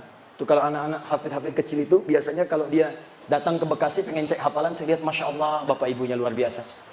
Ada yang kasih penghargaan, berangkatlah haji, difasilitasi oleh kerajaan Saudi. Ditunjuklah kami menjadi Amirul Hajj. Begitu berangkat, saya kira siapa yang saya pimpin? Ternyata kebanyakan ahli Quran. Anda bayangkan yang hafal Quran anak-anak kecil. Yang ikut haji, bapaknya ikut, ibunya ikut, gurunya ikut, temannya ikut, kerabatnya ikut. Yang hafal Quran satu orang, yang berangkat banyak orang. Anak Anda sekolah SD, tiba-tiba hafal Quran 30 juz, langsung keluar air mata, jatuh sujud syukur. Tapi akan orang tanya, siapa bapaknya? Siapa ibunya? Siapa gurunya? Yang hafal anaknya, yang disebut sebagian orang-orang sekitarnya. Itu baru dunia, akhirat mahkota. Begitu diberikan mahkota, kata Al-Qur'annya, ya Allah, Allahumma zidhu, ya Allah, tolong bedakan fasilitator dengan penghafalnya. Bedakan fasilitator dengan ahli Qur'annya. Fayulbasu ilaihi libasul karamah. Maka dipakaikan di ahli Qur'an itu pakaian kehormatan. Kalau tadi mahkota, sekarang jubah kehormatan. Maka dengan jubah itulah dia gandeng bangga dengan tangan kanannya bapaknya, ibunya.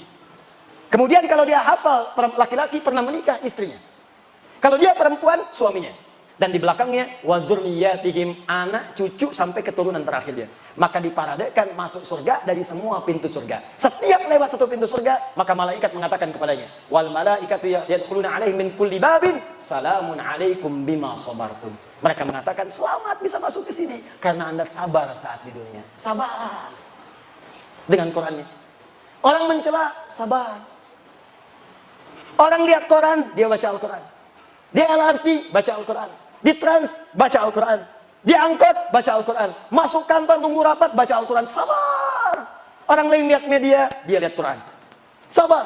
Dan dengan kesabarannya ini, fani'ma uqbad dar. Silahkan masuk surga yang telah kami janjikan. Allahu Akbar. Nah sekarang pertanyaannya, bagaimana menjadi ahli Al-Quran itu? Karena berdasar riwayat-riwayat yang sahih, ternyata maaf sekali, ahli Al-Quran itu ternyata bukan sekedar hafal 30 juz.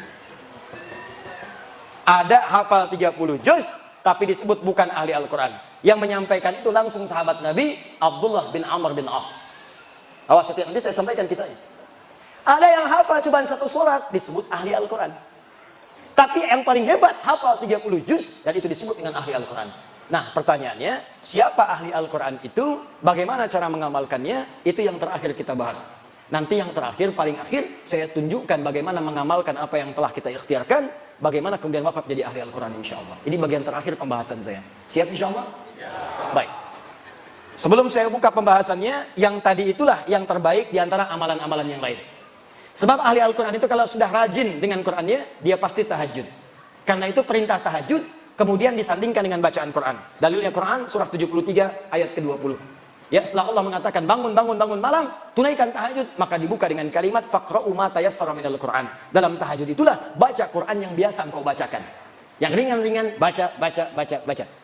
Yuk kita kembalikan. Khairukum man ta'allama al-Qur'ana wa 'allama. Nabi menyampaikan yang terbaik di antara kalian dari sekian hamba yang soleh, dari sekian hamba-hamba yang hidup di bumi adalah orang yang mau belajar Al-Quran dan mengamalkan apa yang telah ia pelajari itu. Hadis ini, kata para ulama, mengandung dua hal sekaligus. Pertama adalah mempelajari Al-Qurannya, kedua adalah mengamalkannya. Dalam mengamalkan pelajaran Al-Quran ini, ada 3 jenis yang bisa kita lakukan. 3 ini yang menjadikan seseorang disebut sebagai ahli Quran. Jadi kalau Bapak Ibu ingin jadi ahli Al-Quran, maka caranya ada 3. Ada berapa? 3. Saya ulang, caranya ada 3. 1. Ada yang disebut ahli Quran, ahli qiraat. Ahli Quran, ahli qiraat, yang senang membaca. Baca. Qiraat. Jamaknya qiraat. Jadi untuk menghafal, Allah berikan kemudahan. Tapi dia senangnya baca. Sehingga karena senang baca ini, konsentrasi kehafalannya agak berkurang. Mungkin hafalnya cuma 1 surat, Al-Baqarah saja misal. Atau hafalnya 1 surat, Al-Ikhlas saja. Ada di antara sahabat Nabi yang kalau baca surat dalam sholat, saking ikhlasnya sholatnya, yang dibaca cuma Al-Ikhlas saja. Al-Ikhlas terus, Qul huwallahu ahad, sampai diadukan oleh sahabat yang lainnya. Ini hadis sahih, nyata. Ketika diadukan pada Nabi, ya Rasulullah, si fulan kau bacanya itu melulu. Jadi imam, Al-Ikhlas. Jadi imam, Al-Ikhlas. Sampai makmumnya pun sudah paham. Begitu mau sholat, pasti Al-Ikhlas. Ghairil maghdubi alaihim waladdallin. Al-Ikhlas. Diadukan pada Nabi, ya Rasulullah, si fulan bacanya Al-Ikhlas terus. Dipanggil oleh Nabi, ya fulan, kamu diadukan oleh kawan-kawanmu, kenapa baca Al-Ikhlas terus? Kata sahabat ini, ya Rasulullah, ana uhibbullah ta'ala. Saya mencintai Allah. Saking cintanya dengan Allah, saya senang baca surat Al-Ikhlas karena kecintaannya kepada Allah. Masya Allah. Ahlullahi wa khasatuh. Kalimat itulah yang memasukkan dia dalam keluarga, barisan-barisan yang dicintai oleh Allah dan dikhususkan oleh Allah Subhanahu wa taala. Kata Nabi, teruskan. Bayang. Dia ada orang yang ahli Quran, hafalnya mungkin sedikit, 1 surat, 2 surat, tapi kecintaannya pada Al-Quran menjadikan dia rajin baca. Masya Allah, baca seperti Ramadan kemarin. Ya, one day one juz, semalam sehari 1 juz. Ya, besoknya 1 juz lagi, sebulan 30 juz. Allahu Akbar, baca. Al-Imam Asy-Syafi'i hari-hari biasa 1 hari 30 juz. Ramadan setiap hari 2 juz. Siang 1 juz, malam 1 juz. 30 hari 60 juz. 60 juz, emang ada? 60 kali khatam. 60 kali khatam. Anda bayangkan. Saking cintanya dengan Al-Quran. Al-Imam An-Nawawi menyebutkan kisah dalam kitabnya At-Tibyan fi Adab Hamalatil Quran. Ada seorang di zaman salafus saleh yang senang dengan baca Al-Quran, yang senang dibaca suratnya Al-Baqarah, Pak. Ini kisah nyata. Di setiap mau tidur Al-Baqarah, setiap mau tidur Al-Baqarah. Nanti ada yang senang Al-Mulk, ada yang senang Yasin. Ini senangnya Al-Baqarah. Kalau senang Yasin, baca Yasinan. Senang Al-Mulk, Al-Mulkan. An-Nisa, An-Nisaan. Al-Baqarah, Baqarahan. Dia ini senang Al-Baqarah, Baqarahan. Tiap malam sebelum tidur Baqarah, Baqarah, Baqarah, Baqarah. Saking cintanya dengan Al-Baqarah, tidak pernah tidur sebelum baca Al-Baqarah. Satu kali tertidurlah ia karena lelah dan belum sempat baca Al-Baqarah. Di pertengahan malam dalam tidurnya, tiba-tiba terbangun, kaget tuh. Tangannya mengenai sebagian dari tubuh kawannya. Kawan yang kaget bangun mengatakan, kamu kenapa tiba-tiba bangun kemudian tanganmu kena saya? Kata orang ini, laqad ra'aitu fil manam annani laqad natuhat lil baqarah. Saya tadi mimpi dalam tidur diseruduk Al-Baqarah. Sampai begitu. Saking dekatnya dengan surat itu, diingatkan kamu belum baca saya. Enak kamu tidur, baca dulu baru tidur. Bangun dia, ambil wudhu, baca. Makanya banyak keutamaan surah-surah dalam Al-Quran, fadilah-fadilah tertentu. Siapa yang baca Al-Mulk sebelum tidur, baca, maka jasadnya akan dijaga di alam kubur. Oh, yang benar Ustaz, wafat aja dulu, ntar baru ketahuan. Banyak nanya. Kan gampang membuktikannya, wafat nyata. Apakah bisa milih? Tidak. Mungkin antum duluan, baru saya. Ya, bisa. Bisa saya duluan setelah antum. Mungkin. Ya, bisa memang saya duluan mengambil jenazah antum. Bisa. Nggak bisa milih, bisa milih. Mungkin kita bisa wafat lebih dulu. Saya permohonan kepada Allah, saya pengen wafatnya syahid. Doakanlah. Syahid itu tidak harus di medan peperangan fisik. Mungkin saat mengajar bisa wafat. Alhamdulillah. Mudah-mudahan ada yang bisa menggantikan di kemudian hari. Bangun bangsa ini, cintai bangsa ini, berbuatlah yang baik untuk bangsa ini. Karena banyak ulama ini punya saham untuk membangun bangsa kita ini. Jangan terpecah belah, bangunlah bangsa dengan baik. Insya Allah kami nanti ada program untuk bisa mengundang siswa-siswa di seluruh penjuru Indonesia untuk belajar. Nanti saya didik langsung, sudah ada angkatan kedua sekarang. Didik selama setahun, kemudian saya kirim ke Timur Tengah. Alhamdulillah nanti yang sudah lulus ke Sudan, dalam waktu dekat, nanti orang Sudannya datang, akan dibawa langsung ke sana untuk belajar khusus ya, di Sudan ada 25 orang. Di Turki ada 13 orang. Di Madinah ada murid kami juga di sana. Di Al-Azhar ada. Terakhir saya sebelum kesini di hotel langsung ditelepon. Alhamdulillah atas keagamaan di kedutaan Mesir minta CV kami. Kemarin kami bersama 2 orang syekh dari Mesir dan insya Allah akan diberikan kuota beasiswa di Al-Azhar 50-100 orang. Kita pilih putra-putri terbaik bangsa kita. Belajarlah ke sana, pulang jadi ulama. Harus ada ulama dari Palembang. Palembang itu sejarahnya penuh dengan ulama. Syekh Abdul Somad Al-Palembangi itu ulama hebat, mufti di Makkah Al-Mukarramah, mufti generasi dulu. Syekh Ahmad Khatib Al-Minangkabawi dari Minangkabau punya murid-murid punya di Jawa. Siapa? Di antaranya Muhammad Darwish, kelak dikenal dengan Syekh Ahmad Dahlan, Al-Habib Ahmad Dahlan, pendiri Jamiah Muhammadiyah 18 November 1912. Siapa lagi? Syekh Muhammad Hashim bin Ash'ari, pendiri Jamiah Nahdlatul Ulama 31 Januari 1926. Ada lagi kerabatnya di Banten, Syekh Nawawi Al-Bantani. Itu orang-orang hebat semua. Ada Syekh Yasin Al-Padani yang kalau kemudian dalam orang-orang haji itu biasanya bawa air zam-zam, ngasih pakai kaos oblong, pakai sarung. Tidak tahu kalau orang itu mufti, begitu tiba waktu sholat memberikan fatwa di Masjid Al-Haram. Allah ya Rabb, hadirkan alim ulama insya Allah dari Sumatera Selatan di kemudian hari yang selevel dengan ulama-ulama ini. Ayo belajar. Bangun bangsa ini, bangun daerah kita supaya keberkahan diturunkan oleh Allah Subhanahu wa taala. Tadi hidayat orang sekarang, ilmunya baru sedikit, masa depan tantangan banyak. Anak bapak ibu yang harus jadi lebih baik daripada saya. Ayo belajar ke sana. Ayo tumbuhkan semangat, bangun cita-cita. Maaf, kalau cuma jadi ahli pertanian, banyak dari IPB. Arsitek insinyur banyak di ITB. Dokter banyak di UI. Ulama dari mana datangnya? Jarang pewaris Nabi. Makanya ketika ada ulama jaga. Ambil ilmunya, manfaatkan dengan baik. Dan di antara yang terbaik adalah ahli Al-Quran. Mulai sekarang, ayo coba buat kebiasaan rajin baca Quran. Ya, bagus gerakan, bangun. One day one juz. One day nisfu juz, half of juz, setengah juz, boleh. One day one rubu, 1/4 juz, boleh, silakan. Bangun kebiasaan. Walaupun one day one ayat, 1 hari 1 ayat, boleh, silakan. Walaupun heran juga. Alif Lam Mim. Sudah dulu. Yang penting surga. Tambah. Ya. Nah, membaca ini nanti mengantarkan pada kemuliaan yang kedua. Kedua, ada ahli Quran, rajin mengkaji Al-Quran. Bacanya sedikit. Nggak seperti yang lain. 1 juz sehari. Dia ini sehari paling banyak 10 ayat. Tadi masih ingat hadis khairukum man ta'allamal Qur'ana wa 'allama. Diriwayatkan oleh Abu Abdurrahman As-Sulami dari Ali bin Abi Thalib radhiyallahu taala anhu dari Nabi sallallahu alaihi wasallam. Kata Abu Abdurrahman As-Sulami, perhatikan, akhadtul Qur'ana an qaumin. Saya belajar Quran dari kaum, sekelompok orang. Siapa orang yang dimaksud? Sahabat. Karena belajarnya langsung dari sahabat. Ini menunjukkan belajar Al-Quran itu mesti ada guru. Belajarnya bukan 1-2 orang, belajar. Begitu belajar, kata beliau, wallahi demi Allah ketika belajar itu, kami tidak belajar banyak, paling banyak baca 10 ayat. Walam natajawaz anha, dan tidak pernah kami melewati 10 ayat itu, illa annaquma bi'amaliha, kecuali kami mengamalkan dulu apa yang telah kami pelajari. Dibacanya nggak banyak. Alif Lam Mim sampai wa ulaika humul muflihun, 5 ayat, tapi orang ini tafsirnya dibuka. Oh, ada orang bahagia hidupnya. Oh, ada orang yang diberi petunjuk oleh Allah. Siapa orang ini? Rajin salat, rajin infak, rajin baca Al-Quran. Paham dia artinya, paham maknanya, maka dia kerjakan saat itu. Dia keluarkan semua jenis salat, fardunya, sunnahnya, rawatibnya, duhanya, salat wudunya, salat syuruknya, keluarkan, dan dia berusaha menunaikannya. Infak dia kejar. Apa saja jenis infak? Ada 5. Quran surah kedua ayat 215. Wa yas'alunaka madza yunfiqun, kepada siapa kamu mesti berinfak? Qul ma anfaqtum min khair, katakan kalau mau infak berikan yang baik-baik. Lil walidain, pertama orang tua.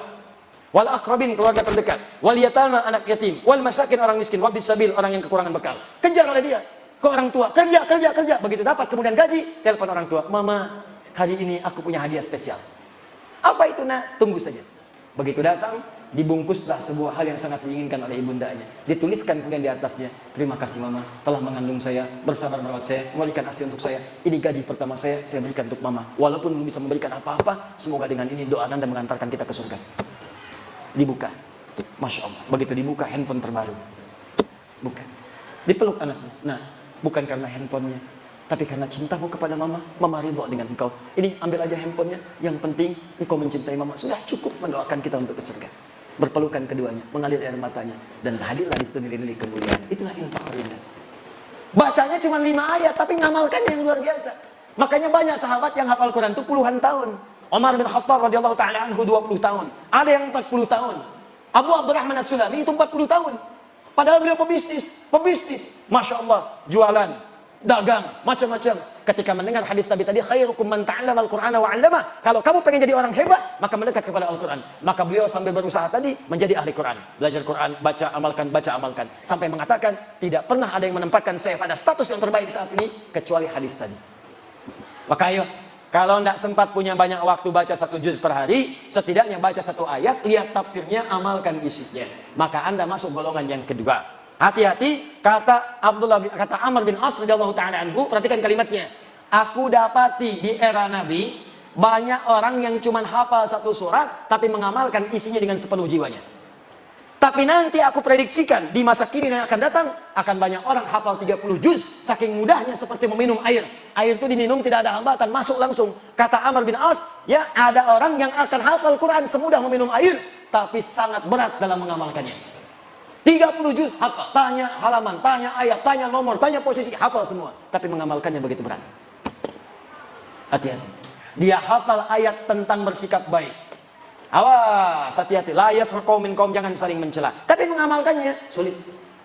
Dia hafal ayat jangan berselisih, wala tafarraqu, hafal ayatnya, tapi mengamalkannya sulit. Hanya karena 1 kunut, 1 tidak berselisih, padahal ayatnya hafal. 1 bismillah, jangan 1 sir berselisih, padahal ayatnya hafal. Ada terjadi seperti itu? Ada. Berarti prediksi sahabat itu benar. Maka kalau ingin jadi ahli Quran, pilihan pertama banyak membaca, pilihan kedua menelaah, yang ketiga ini yang paling hebat. Orang yang mampu menghafal Quran selama hidupnya dan berusaha mengamalkannya. Orang ini disebut dengan hamilul Quran. Hamilul Quran. Orang sekarang menyebutnya hafil. Orang dulu tidak menyebut hafil. Karena hafil itu orang yang hafal hadis 100.000 hadis dengan sanadnya plus matanya. Orang-orangnya sampai ke Nabi dan isinya 100.000 disebut hafil. Tapi kalau hafal Quran dengan mengamalkannya disebut hamilul Quran. Orang yang mengandung Quran dalam dirinya. Ibu hamil mengandung maka akan menjaga kandungan. Makan makanan yang baik, ya, cari yang bergizi, dijaga perilaku supaya bayi yang dikandung itu baik, sehat keluarnya, janinnya bagus, bayi bagus. Maka orang yang mengandung Al-Quran pun akan menjaga Quran dalam dirinya. Dia akan menjauh dari yang haram, menjauh dari perkataan yang buruk, dan dia kejar untuk mendapatkan status yang terbaik. Itulah yang paling indah. Nah, saya ingin tutup, saya ingin ajarkan dengan cepat bagaimana menghafal Quran 30 juz dengan cara yang cepat. Insya Allah kami berdoa kepada Allah diberi jalan isyarat dari Al-Quran, langsung menghafal Quran langsung dari Al-Quran. Kita sudah coba, alhamdulillah ada keberhasilan. 30 hari 30 juz. 30 hari 30 juz. Saya pernah coba utak-atik, coba itu paling cepat 30 jam. Kalau mau diatur waktunya sepekan, 7 hari 30 juz. Ya paling lambat 30 hari 30 juz. Bagaimana cara mendapatinya? Nanti saya tunjukkan beberapa anak-anak. Nanti saya tinggalkan satu staf di sini. Karena kita nanti akan ada gerakan untuk seluruh wilayah di Indonesia, khususnya yaitu menjadi ahli Quran. Menjadi ahli Al-Quran. Target kita setiap tahun 100.000 orang, paling minimal. Saya tidak tahu apakah Anda akan jadi bagian dari itu kembali kepada Anda masing-masing. Tapi kami buka, kami sebarkan, ya supaya semuanya menjadi bagian yang terindah menurut pandangan Allah Subhanahu wa Ta'ala. Malam ini saya akan tutup dalam 10 menit ke depan. Nanti saya tunjukkan selama 5 menit adik-adik kita yang hadir pada malam hari ini. Nanti saya tunjukkan mereka yang sudah berusaha menghafal Quran 1 juz, 2 juz, 3 juz, bukan sekedar menghafal, tapi dengan nomornya, dengan posisinya, dengan ayatnya, dan seterusnya. Dan nanti satu saat saya tunjukkan langsung orang Palembang sendiri dari Muana Enim, anaknya 7 tahun, dia hafal Quran 30 juz. Dengan nomornya, dengan ayatnya, dengan posisinya, dengan topik ayatnya. Ayat ini berbicara tentang apa? Ini berbicara tentang apa? Dan seterusnya. Nanti insya Allah anak ini akan berlatih khusus. Nanti kita akan undang di sana. Sekarang dia menyiapkan anak yang paling kecil, yang masih bayi, disiapkan jadi ahli Al-Quran. Ya, dari daerah yang mungkin tidak pernah Anda nampak dalam kehidupan. Masya Allah. Ya, saya tunjukkan sebentar. Nah, Iqbal. Ini kalau sudah jadi ahli Quran, yang lain mudah. Kami komunikasi pakai bahasa Arab terus. Nah, setelah jadi ahli Quran, nah ini bahasa lain lebih mudah, bahasa Arab. Nanti mereka akan belajar 5 bahasa. Bahasa Arab, bahasa Inggris, bahasa Jepang, bahasa Mandarin, kemudian nanti ada bahasa Latin. Ini mikrofon. Tani, wahid fakat. Ana ismak Karim, masbuk, assalamualaikum. Ismak Karim? Ali Fatim Mubarak. Min aina ant? Min Bandung. Ini dari Bandung. Fahimtum? Paham insyaallah? Arif nafsak, arif nafsak bil Arabiyah. Nah. Ana min Bandung, ismi Alwi Fakir Mubarak. Bandung, min Bandung. Bandung itu lampu merah, sanuan dikit ya. Namanya Ali Fatim Mubarak. Kan umrah? Umurnya baru 21 tahun. Ya, wahid wa 21 tahun. Baik, nanti kita cek ya hafalan Qur'annya. Kita ambil contoh yang ringan aja karena kita mau malam, kita ambil juz 1, juz 2 yang sedikit-sedikit lah ya. Supaya saya ingin tunjukkan aja pelan-pelan bagaimana kita bisa mendapatinya. Ya Alwi, umur 21 tahun. Ya. Bisa bahasa Indonesia? Baik. 21 tahun. Ayat 21. Ya ayyuhan nasu ubudu rabbakum alladzi khalaqakum wal ladzina min qablikum la'allakum tattaqun. Surat apa itu? Ayat? Ayat 21. Posisi? Kiri Kiri tengah. Balik 12. Ala innahum mufsiduna walakin la yash'urun. Posisi? Kanan pertengahan. Kecepatannya 1 detik ya. Kalau di bawah 1 detik saya anggap gagal. Baik, 25. Bashir alladziina aamanu wa 'amilus shalihati anna lahum jannatin tajri min tahtiha al-anhar kullama ruziqu minha min thamaratin rizqan qalu hadha alladhi ruziqna min qablu wa bihi mutashabiha wa lahum fiha azwajun mutahharun wa hum fiha khalidun. Posisi? Kanan paling atas 45.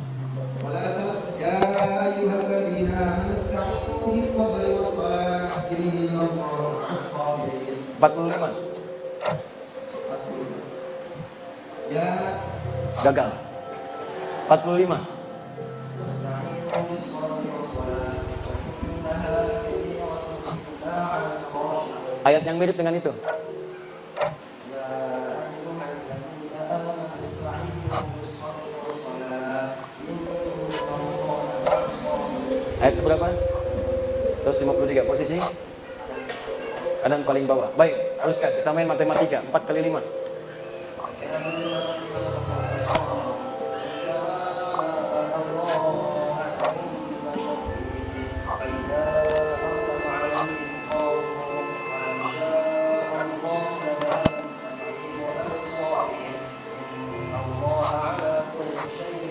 Saya tidak pernah menyiapkan pertanyaan sebelumnya. Ayat berapa itu?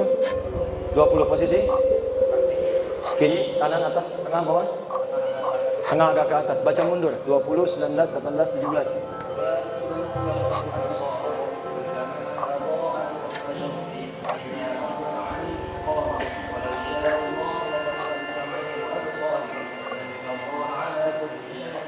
Sembilan belas.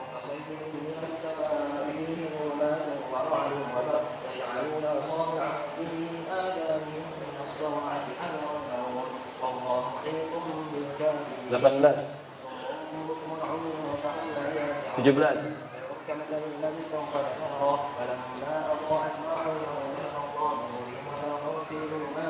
Naik 120.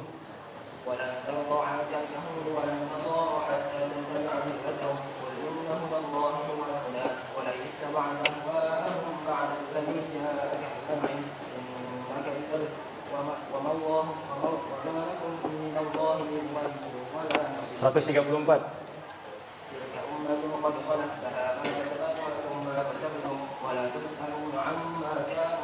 Disebutkan berapa kali di surat Al-Baqarah? Ayat berapa? Dan baik, ya Bani Israil adkuru ni'mati allati an'amtu 'alaikum wa anni faddaltukum 'alal 'alamin. Disebutkan berapa kali? Ayat ke? Dan baik, yang mirip dengan itu ayat ke berapa? Posisi? Anak-anak ke berapa? Ke satu. Ayatnya apa? Sebutkan nomor handphonenya. Nolnya, a'udzubillah. أعوذ بالله من الشيطان الرجيم ختم الله على قلوبهم وعلى سمعهم وعلى أبصارهم غشاوة ولهم عذاب عظيم. Dihitung dulu nomor handphonenya. Hafal nomor handphonenya enggak? Insyaallah. Baik. Ya Allah. ومن الناس من يقول آمنا بالله وباليوم الآخر وما هم بمؤمنين في قلوبهم مرض فزادهم الله مرضا ولهم عذاب أليم بما كانوا يكفرون أولئك على هدى من ربهم وأولئك هم المفلحون أعوذ بالله من الشيطان الرجيم إن الذين كفروا سواء عليهم أأنذرتهم أم لم تنذرهم لا يؤمنون ختم الله على قلوبهم أعوذ بالله من الشيطان الرجيم ختم الله على قلوبهم وعلى سمعهم وعلى أبصارهم غشاوة ولهم عذاب عظيم في قلوبهم مرض فزادهم الله مرضا ولهم عذاب أليم بما كانوا يكفرون. Berapa nomor handphonenya? 89 Baik. Sudah menikah?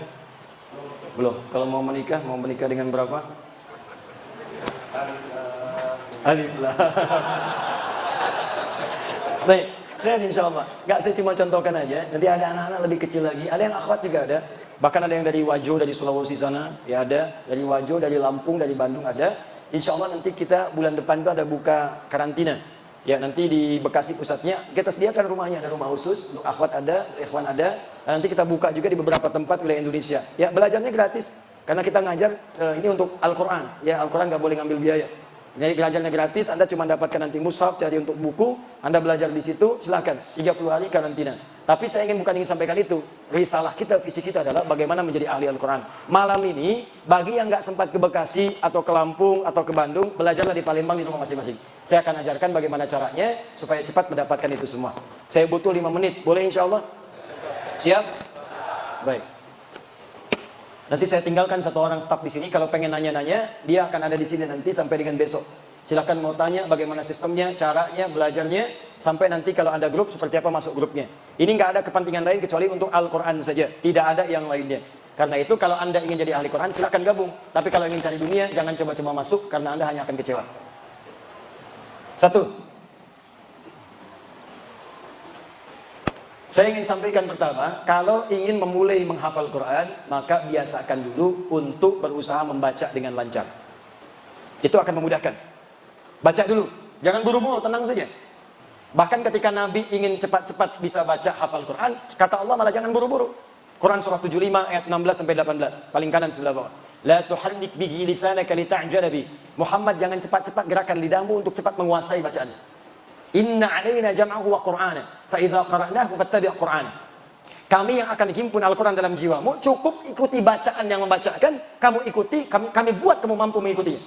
Siapa yang bacakan? Jibril. Ini menunjukkan guru. Nanti kalau Anda benar menghafalnya, gak usah buru-buru. Nanti ada orang yang saat dibacakan, seketika Allah tanamkan dalam jiwanya, seketika hafal. Sekali saja. Di pertama, latihan baca dulu. Usahakan sampai punya kemampuan baca itu 1 juz bisa selesai dalam 20-30 menit. Usahakan. Kalau tak mampu, 40 menit, 50 menit. Kalau bisa sampai ini, 20, 30, 40, insya Allah akan lebih mudah hafal Quran 30 hari dalam 30 juz dalam 30 hari. Usahakan baca dulu, baca. Sekarang, bagaimana cara menerapkan hafalannya? Pelan-pelan. Nanti Anda bisa di rumah nih, silakan praktekkan. Ya, Ashraf itu tidak datang ke Bekasi. Yang bimbing ibunya saja, di rumah sama ibunya, anak 7 tahun. Di rumah. Tapi konsisten, begitu dikerjakan, hafal 30 juz dengan nomor, dengan halaman, dengan segalanya. Nanti insya Allah setelah kita tunjukkan. Nah, setelah ingin memulai kemudian hafalan Qurannya, cari mushaf. Cari mushaf. Di sini ada mushaf, boleh pinjam? Bismillah. Alhamdulillah. Lihat sini. Oh, ini At-Taisir, ya. Jazakallahu khair. Ini At-Taisir. Ini mushaf yang kami coba hadirkan. Ini mushaf standar, mushaf Utsmani. Cuma nanti kami desain sisinya untuk memudahkan. Ada bagian kanan, kiri, nanti dengan tambahan-tambahan untuk memudahkan hafalan. Lihat sini, fokus. Setiap mushaf yang standar, baik menggunakan At-Taisir atau mushaf yang lainnya, itu insya Allah jumlah baris dalam halamannya itu akan sama. Setiap barisnya itu pasti ada biasanya, setiap halamannya 15 baris. Jadi kalau dihitung setiap halaman nih dari atas sampai bawah, itu jumlahnya umumnya pasti 15. Mushaf standar. Ya, hitung 1, 2, 3, 4, 5 sampai dengan ke bawah. Ada berapa baris? 15 baris. Rata-rata standarnya demikian. Kecuali nanti halaman-halaman tertentu. Seperti Al-Baqarah yang pertama, ya 1 sampai 5. Yang lainnya rata-rata 15 baris. Jelas? Baik. Tenang, sebentar. Dalam sehari, kalau ingin hafal 30 hari, setelah kita konsisten dengan 4 syarat utama, dan sekarang akan masuk ke hafalan, maka teknis menghafalnya kurang lebih seperti ini. Perhatikan baik-baik. Dalam sehari ada berapa jam? 24 jam. Coba sisihkan 10 jam saja khusus untuk Al-Quran. Sehari berapa jam? 10 jam. Lihat, untuk 30 hari 30 juz. Kalau ingin 30 hari 30 juz, tolong sisihkan sehari 10 jam saja untuk Al-Quran. Satu hari berapa jam? 10 jam. Artinya kalau sehari cuma 5 jam, berarti bisa hafal 60 hari. Ya, sehari 2,5 jam, hafalnya ya 90 hari. Tapi kalau bisa sehari 10 jam, insya Allah Anda bisa dapatkan 30 hari 30 juz. 10 jam itu Masya Allah masih punya 14 jam untuk beraktivitas. Silakan 14 jam kerjakan yang lain. Istirahatnya, tidurnya, sholat sunnahnya, macam-macamnya. Ini kan kita mau bicara karantina 30 hari 30 juz. Walaupun di rumah, 10 jam ambil, investasikan. Bagaimana menggunakan 10 jam ini? Ini yang mau saya sampaikan. Fokus baik-baik. Ini tadi mushaf tadi, perhatikan baik-baik. Setiap halamannya ada berapa baris? 15. Ingat, setiap halaman ada 15 baris. Setiap lembar ada 2 halaman. Perhatikan baik-baik. Lihat sini, ini mushaf. Ini 1 lembar ya. Bismillah. Boleh minta bantuan? Semoga Allah muliakan antum. Tolong pegangi mic-nya. Di sebelah sini. Tolong dekatkan ya ke mic-nya. Lihat sini, bismillah. Fokus. Ini 1 lembar. Ya, 1 lembar kanan dengan kiri, depan belakang 1 lembar. Kalau ini 1 halaman. Ini 1 halaman. Jadi kalau 1 lembar ada berapa halaman? 2 halaman. 1 halaman ada berapa baris? 15 baris. Sekarang perhatikan baik-baik. Kita membutuhkan sehari 10 jam saja untuk 1 juz. Saya ulang ya. Sehari 10 jam untuk 1 juz. Nah, 1 juz itu ada 10 lembar. Saya ulang ya. 1 juz ada berapa lembar? 10 lembar. Jadi 1, 2, 3, 4, 5, 6 sampai 10 itulah 1 juz. 1 juz 10 lembar. 1 lembar berapa halaman? 2 halaman. Jadi 1 juz itu ada berapa halaman? 20 halaman. Kalau 1 juz itu adalah kita dapatkan 10 jam dan 1 juz 10 lembar, berarti 1 lembarnya berapa jam? 1 jam. Lihat sini. Saya turunkan lebih cepat. Kita ingin hafal 30 hari 30 juz. 1 harinya 10 jam. Dalam Al-Quran 30 juz itu 1 juznya sama dengan 10 lembar. Berarti kalau kita ingin satu hari 10 jam, 1 juz 10 lembar, persamaannya berarti 1 lembarnya dihafalkan dalam 1 jam. 10 jam 10 lembar. 1 jam berapa lembar? 1 lembar. 1 jam 1 lembar. Fokus. 1 jam berapa lembar? 1 lembar. 1 lembar berapa halaman? 2 halaman. Berarti 1 jam berapa halaman? 2 halaman. Kita menghafalkan dalam 1 jam itu 2 halaman. 1 jam berapa menit? 60 menit. 1 jam itu 60 menit. Berarti kita menghafalkan 2 halaman berapa menit? 60 menit. Kalau 60 menit untuk 2 halaman, berarti 1 halamannya berapa menit? 30 menit. 1 halaman kita hafalkan dalam 30 menit. Masih ingat tadi? 1 halaman ada berapa baris? 15 baris. Kalau 1 halaman 15 baris, berarti 1 barisnya kita dapatkan 2 menit. 30, ya. 30 menit dibagi 15. 1 halaman 15 baris. Berarti dalam setiap 1 barisnya kita membutuhkan waktu 2 menit untuk menghafal 1 baris. 1 baris itu nggak banyak. 1 menit pun nggak nyampe.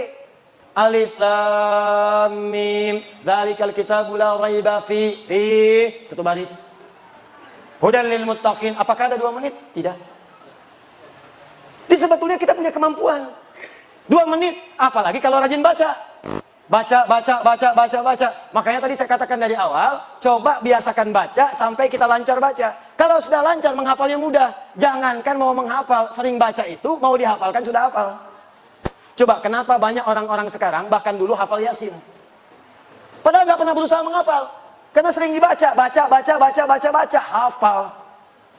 Karena itu awal membiasakan membaca supaya kemudian bisa lancar, itulah yang menjadikan kemudian kita bisa mudah untuk menghafalkannya. Jadi 1 lembarnya ada 2 halaman, 1 halaman 15 baris, setiap barisnya 2 menit. Kalau konsisten setiap baris 2 menit, maka insya Allah dalam 30 hari Anda akan menamatkan 30 juz. Bahkan yang paling dahsyat, ada nih anak-anak. Kamu hafal berapa hari? 23 hari. Kamu berapa hari? 24 hari. Ada yang 23 hari, 24 hari, 21 hari. Rekor paling cepat 7 hari. 7 hari. Karena kebiasaan dan cintanya kepada Al-Quran. Nah, apakah setiap yang lancar bacaannya menghafal seperti ini bisa hafal 30 hari? Belum tentu. Karena ada 4 syarat yang lainnya. Saya percepat. 1 adalah keikhlasan, ikhlas. Lakukan karena Allah. Termasuk jangan pernah terlintas menghafal Quran pengen jadi hafid. Kalau pengen jadi hafid, gak usah menghafal Quran, ganti nama jadi hafid. Perempuannya hafidzah. Lalu fotolah samping boneka hafid dan hafidzah. Sudah, ikhlas billah. Mau dikasih berapa juz pun terserah, yang penting saya cari pahala. 2, fokus. Fokus. Gunakan fokus. Kalau kita menatap saja, maka yang dihasilkan 20%. Mendengar saja 40%. Mendengar, menatap dan fokus itu 100%. Sudah penelitian. Yang ketiga, jadikan Quran sebagai prioritas. Kalau Anda bekerja sebagai prioritas, bisa berangkat gelap, pulang gelap. Sebelum subuh sudah berangkat kerja. Malam-malam pulang, untuk apa? Dapat sesuatu, prioritas bisa dikerjakan. Kalau Quran sudah jadi prioritas, maka insya Allah lebih cepat kita dapatkan. Yang keempat, ini yang terakhir, ini yang paling penting. Bergaul dengan teman-teman yang satu visi. Duduk di lingkungan yang dekat dengan Al-Quran. Siapkan, jangan sendirian. Kalau bisa cari partner untuk memudahkan kita untuk mendapatkan Al-Quran yang kita harapkan. Insya Allah, nanti setiap tahun kita punya target. Saya akan undang Anda semuanya. Nanti ada syekh saya dari Timur Tengah juga. Nanti ada satu momen besar, kita mulai ada gerakan menghafal. Dalam jangka setahun kita akan kumpul lagi. Kemarin kita di Istiqlal, kita undang teman-teman semua. Ayo mulai menghafal sekarang. Praktekan. Insya Allah nanti ada satu channel kami di YouTube, Adi Hidayat Official. Itu channel resmi. Itu khusus untuk tampilan-tampilan yang singkat dan nanti motivasi untuk Al-Quran. Untuk tayangan TV ada di Akhir TV. Untuk sementara Akhir TV itu sekarang sedang dalam penyempurnaan dulu. Jadi mungkin sebulan tidak tayang dulu. Nanti khusus untuk tayang acara TV saja 24 jam. Ya, ada tentang ahli Quran, tentang hafid, tentang talk show, tentang macam-macam. Itu di Akhir TV. Untuk official, di situ nanti ada bimbingan-bimbingan singkat, ada tausiah singkat, dan nanti program terdekatnya adalah bagaimana program cepat untuk menghafal Al-Quran. Siap insya Allah? Yakin? Kalau misalnya kami akan kirimkan perwakilan ke sini untuk mengajar menghafal Quran. Mau? Siap? Yakin? Takbir? Nanti kita akan diskusi dan mereka semua orang-orang ikhlas yang langsung kami biayai untuk datang untuk mengajar, dan mereka tidak kami pernah berikan bekal. Kami berikan bekal pertama kali adalah jangan mengambil spesial pun dari setiap yang belajar. Kecuali silahkan kalau ingin dapatkan bukunya, ada infak, ada apa, mushafnya kami cetak sendiri. Kami ada rezeki, kami cetak, kami bagikan gratis. Ya, buku-buku kalaupun ada bergabung silahkan. Tapi poin pertama, lakukan semua karena Allah Subhanahu wa taala. Jelas insyaallah? Baik, itu yang bisa disampaikan malam hari ini. Jadi kesimpulannya, saya ingin mudah-mudahan dengan izin Allah kita berjumpa kembali di surga kelak sebagai ahli Al-Qur'an. Menghadap Allah sebagai ahli Al-Qur'an. Bertemu Rasulullah sebagai ahli Al-Qur'an.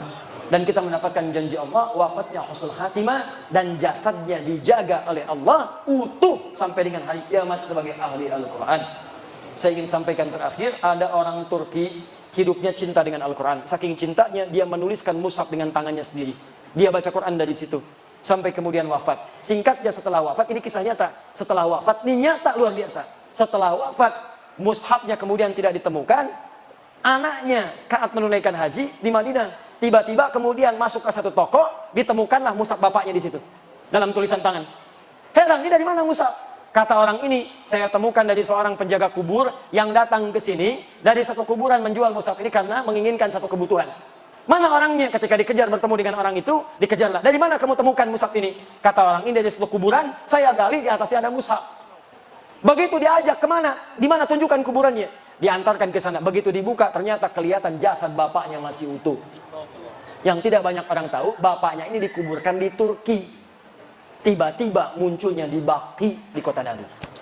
Ini yang dimaksud oleh Nabi SAW, almar'u ma'aman ahabba. Seorang itu akan diwafatkan bersama yang paling dicintai. Kalau dia cinta dengan Rasulullah, dia akan bertemu dengan Rasulullah. Dia cinta dengan Al-Quran, maka dia akan disatukan dengan Qurannya dan menjadi syafaat kehidupannya sampai kembali kepada Allah Subhanahu wa taala.